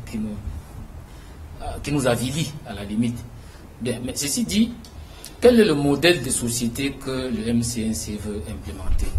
Il veut s'inspirer de nos traditions. Il est établi que si vous prenez tout ce que les tribus camerounaises ont de bien, vous développez le Cameroun en moins de 30 ans. C'est établi. Je vous donne l'exemple de MC Carré. Vous avez vu comment quelqu'un a théorisé le système économique de Grassfield et il a créé une banque qui est la première aujourd'hui. Ça peut se multiplier dans beaucoup de domaines. Alors, pour ce qui est des institutions proprement dites, et c'est en corrélation avec ceci, vous avez entendu un demi-suisse vous dire qu'il va fermer l'ENAM. C'est justement parce qu'ils n'ont pas de proposition. Si l'ENAM a des problèmes, c'est parce que le programme, qu'est-ce qu'on leur enseigne? C'est à nous de proposer ce qu'on va enseigner à nos enfants qui sortent de l'ENAM. D'où ce genre de livre. Parce que si chacun peut écrire, c'est par contingence que j'ai écrit sur ma tribu, parce que je vis à Bofsam depuis 15 ans. J'aurais pu écrire sur les limbo du Mongo. Donc, si nous pouvons montrer aux autres tout ce que nous avons de bien chez nous, et non passer le temps à nous invectiver comme nous faisons, à nous dénigrer, parce que la plupart du temps, les Camerounais ne débattent pas, ils s'insultent, ils se dénigrent. Ça ne mène nulle part. Alors, il faut créer, il faut maintenir le Sénat, mais changer sa forme. Il est question pour nous, au MCNC, de prendre les 50 ans, dans tous les 58 départements, je crois, faire élire des chefs. Parce que c'est eux qui représentent les populations. C'est eux qui ont la légitimité. Parce que je vois au Cameroun aujourd'hui des gens qui cherchent la légitimité avec les armes. Ça ne marchera pas. Il y a des corps intermédiaires, comme ceux des chefs, qu'il faut revigorer. Et dans le même Sénat, il faut diminuer la quantité des gens que le chef de l'État nomme. Parce qu'il y a des gens... Donc 30 pour vous, c'est trop. C'est trop. Il peut en nommer 10 dans certains corps intermédiaires. Les syndicalistes, les handicapés, les femmes. Vous voyez que s'il ne nommait pas la femme qui est Bayamsela, qu'il appelle le frigo pour plus national, le congélateur national, cette catégorie de femmes qui dorment, vous voyez comment elles travaillent, elles ne seraient pas représentées au Sénat. Il faut donc que ces différents corps sociaux, ce qu'on appelle les corps intermédiaires, que le régime a affaibli. Dieu merci, il semble avoir compris parce que le ministre Atanganji, l'une des premières choses qu'il a faites, c'était de remettre les chefs traditionnels dans le sens du jeu. Et c'est une bonne chose. Le ministre Atanganji. Écoutez, la différence entre lui et moi, et le MCNC, c'est que j'ai bien dit d'entrée de jeu que nous reconnaissons ce qui est fait de bien, contrairement à vous. Et c'est là où nous ne sommes pas des populistes. Et vous partagez le bien. Bien. Donc, ce n'est pas mal de partager ce qui est bien. Nous sommes tous des Camerounais. Le Noir Monté n'a pas été ministre pendant 7 ans. Donc, alors, vous voyez comment il me perturbe. C'est pour dire donc que dans ce pays, il faut des institutions véritablement représentatives. Il y a des choses comme la recherche. Si vous impliquez l'armée dans la recherche, vous savez combien ils sont sérieux. Ils trouveront de bonnes choses. Vous savez qu'Internet, par exemple, ce sont les Américains. Bien. Au lieu de mettre la personne que je vois là, qui ne sait même pas s'en sortir, ne sait même pas de quoi il s'agit. Mais vous ne verrez pas les gens de l'Ouest la critiquer. Ils sont seulement forts pour critiquer. Mais on a un débat d'ethnie. On n'a pas de débat d'ethnie. Madame, vous ne choisissez pas ce que je dis. Allez-y, il est question aussi de créer un véritable corps contre la corruption. Et là encore, nous nous retrouvons. Nous l'appelons National Bureau of Investigation. On va chercher les meilleurs partout, dans tous les domaines, pour les y mettre. Alors, chaque fonctionnaire ou bien chaque agent privé même qui va détourner de l'argent sera traqué. C'est comme ça qu'on peut lutter contre la corruption. Parce qu'aujourd'hui, vous voyez, le président de la République utilise ce que Pareto appelle la circulation des élites. Alors on dit qu'il y a tel problème. Il multiplie les institutions dans lesquelles il dispatche ses amis. En réalité, Il ne crée pas ces institutions pour combattre le mal, mais pour... alors, pour parler maintenant des anglophones, le MCNC est simple. Il leur dit, il faut négocier avec ces gens. Parce que les gens qui parlent de dialogue, ils espèrent venir s'asseoir avec le nom Guy, après on les nomme. Comme ceux qui avaient trahi Foncha ont fait. Non, nous leur disons... Il faut négocier. Il faut négocier. Et le premier gage de négociation que nous leur donnons, nous allons appliquer la common law dans tout le Cameroun. On chasse les affaires des Français là. Comme ça, on ne pourra plus attraper un Camerounais n'importe comment et le jeter en prison. Je le dis, moi, je l'ai vécu dans ma chair. En insistant sur le habeas corpus, voilà. La garantie du habeas corpus. Voilà. Parce que il faut préciser une chose. Oui. Il faut préciser une chose. La plupart de nos sociétés traditionnelles fonctionnent sur la base de l'indirect rule. Oui. Exactement comme la Cour d'Angleterre. Donc sur le plan politique, les Blancs ne nous ont pas apporté grand-chose. Alors il faut expliquer ça aux Camerounais. Que n'allons plus chercher ailleurs ce que nous avons chez nous. Nous ne pouvons nous développer qu'avec un modèle de développement endogène. Absolument. Alors nous terminons avec vous, professeur Fogué. Oui, enfin j'espère qu'on me laissera énoncer quelques... Donc, sur le plan de la réforme institutionnelle, nous voulons donner de vrais pouvoirs au Parlement. Donner au pouvoir la capacité de remplir sa fonction. Madame le professeur tout à l'heure était très s'indigner parce qu'on parlait, on évoquait le Parlement. Il faut rappeler, elle qui est historienne de circonstances, que les propositions, quand on fait un peu l'historique des lois adoptées au Cameroun, il n'y a quasiment pas de loi émanant du Parlement. C'est-à-dire que tout est initié par le gouvernement et jamais, très rarement, on a retoqué, ne serait-ce qu'une fois. Je crois la seule fois où on a vu les députés s'agiter, c'était quand ça concernait leur traitement salarial. Madame le professeur, nous ne voulons plus d'un Parlement qui soit une chambre d'enregistrement. Nous voulons rendre concrète l'indépendance de la magistrature. L'indépendance de la magistrature voudrait que le président ne soit plus le président du Conseil supérieur de la magistrature. Non, c'est pas normal. Que dans nos tribunaux, à la Cour suprême, là on va aller au contentieux électoral ou au Conseil constitutionnel, il y a l'effigie de mon adversaire qui menace... Non, je dis là... Après les élections. C'est-à-dire qu'il y aura forcément un contentieux. Il y aura, je veux dire, et la gentillesse de me laisser aller au bout. Je dis, c'est anormal que des gens qui concourent pour une fonction saisissent le tribunal, enfin ceux qui vont dire le droit, et que ceux-là disent le droit sous le regard menaçant du concurrent. La photo de M. Biya dans tous les tribunaux. C'est anormal. On doit rendre la justice au nom du peuple camerounais et non au nom de M. Biya. Sur il faut changer le logiciel programmatique de la sécurité et de la défense. Je n'ai pas besoin de dire ici que le MSC est outillé pour. Et c'est l'occasion aussi de dire à nos amis de 11 millions qu'un individu n'écrive pas le livre blanc de quoi que ce soit, encore moins de la défense. Le livre blanc... Il peut innover. Le livre blanc est quelque chose... Seul, il va le rendre public, ça ne veut pas dire... Non, le rendre public, écrire le livre blanc de la défense, vous pouvez accepter quand la matière, le MSC a quelques petits arguments à faire valoir. Nous avons consulté des experts, M. Foubé. Je pense que je n'ai pas été consulté et c'est pas me vanter. Si vous n'êtes pas le seul à la matière. Non, je dis, il y en a qui aiment cette discipline. Le problème, c'est que vous êtes très cher. Il y en a qui aiment les questions de défense, mais ils ne sont pas formés pour. Je peux parler d'autorité en la matière. Le livre blanc, personne ne s'assoit dans son bureau, que ce soit en défense ou en quoi que ce soit. On ne s'assoit pas dans son bureau. Monsieur Fogué, nous avons consulté des expertises. Donc, je crois ajoutez-le parmi vos experts. Je crois que l'essentiel... Sauf si vous sollicitez d'être consulté aussi. Je crois que là-dessus, ça montre qu'il faut encore une certaine texture pour envisager conduire le navire Cameroun au soir du 7 octobre. Je ne veux pas m'étaler plus longtemps là-dessus. S'agissant, on va organiser, n'est-ce pas, la limitation des mandats. Comme j'ai dit, il faut ramener l'âge électoral à 18 ans. Il est anormal qu'un jeune de 17 ans engagé dans l'armée ait le droit d'éliminer la vie, de tuer. Il n'a pas le droit de voter. C'est quand même paradoxe. Je dirais, au-delà de ça, on a des mineurs qui sont en prison. Juridiquement, ils sont responsables, mais politiquement, ils ne le sont pas.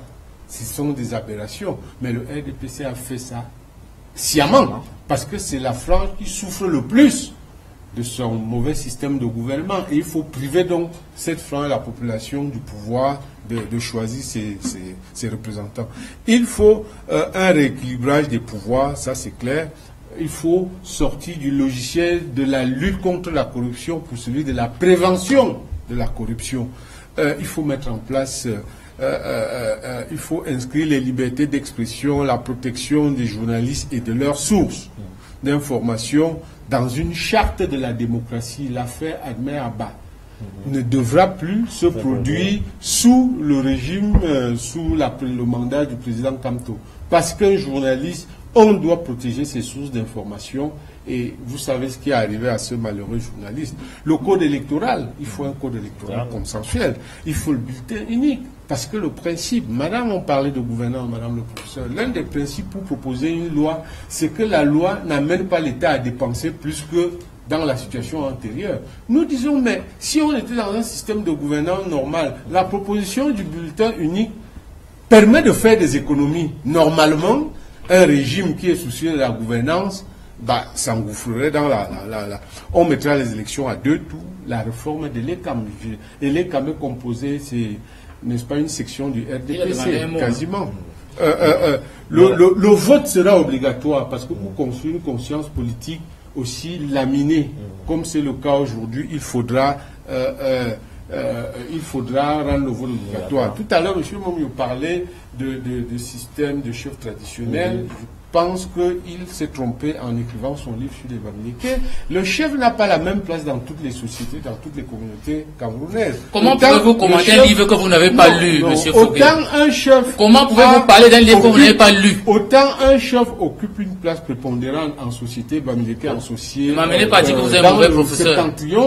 Autant en pays petit, le chef, on voit il y a le chef. Donc, je vais continuer. Vous terminez par là. J'ai terminé. Le chef chez les Je sors définitivement de ce débat en disant que, après toute cette discussion avec mon ami et cher collègue, Mme Viviane Volé, qui est une brillante... Ah, vous discutez avec elle? Non, je n'ai pas terminé. Avec elle, avec M. Momio qui représentait le parti, plus le parti comparé au candidat, alors que le candidat...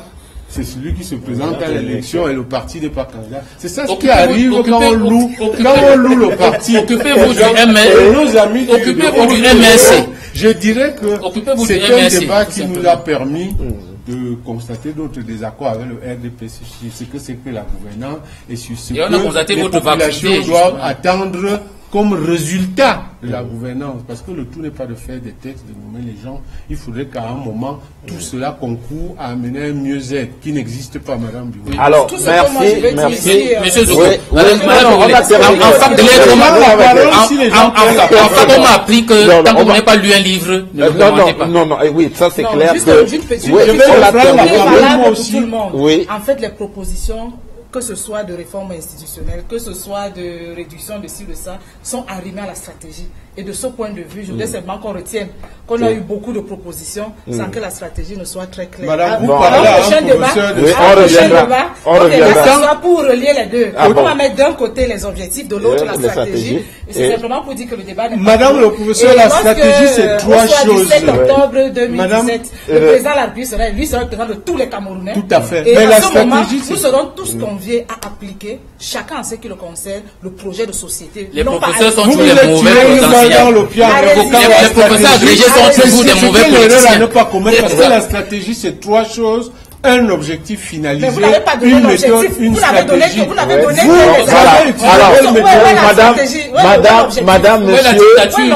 Madame, monsieur, nous n'apportons pas le minage. Madame, monsieur, merci d'avoir participé. Nous avons des convictions. Madame, merci. Je vous remercie, vous tous, sur ce plateau. Alors, je vais conclure cette émission. Madame, monsieur, merci d'avoir représenté vos différents candidats à l'élection présidentielle du 7 octobre prochain sur le plateau d'Equinox Télévision. Chers téléspectateurs, merci aussi de nous avoir suivis. Nous sommes allés au-delà, bien au-delà même du délai qui était imparti pour cette émission. Mais c'est bien cela, la campagne électorale, et on voit bien l'intérêt qu'il y a à débattre de ces questions-là. Je vous donne rendez-vous toujours sur le plateau d'Equinox Télévision dans les jours qui viennent pour la suite de ce débat relatif à la campagne électorale. Merci, bonne soirée, à bientôt.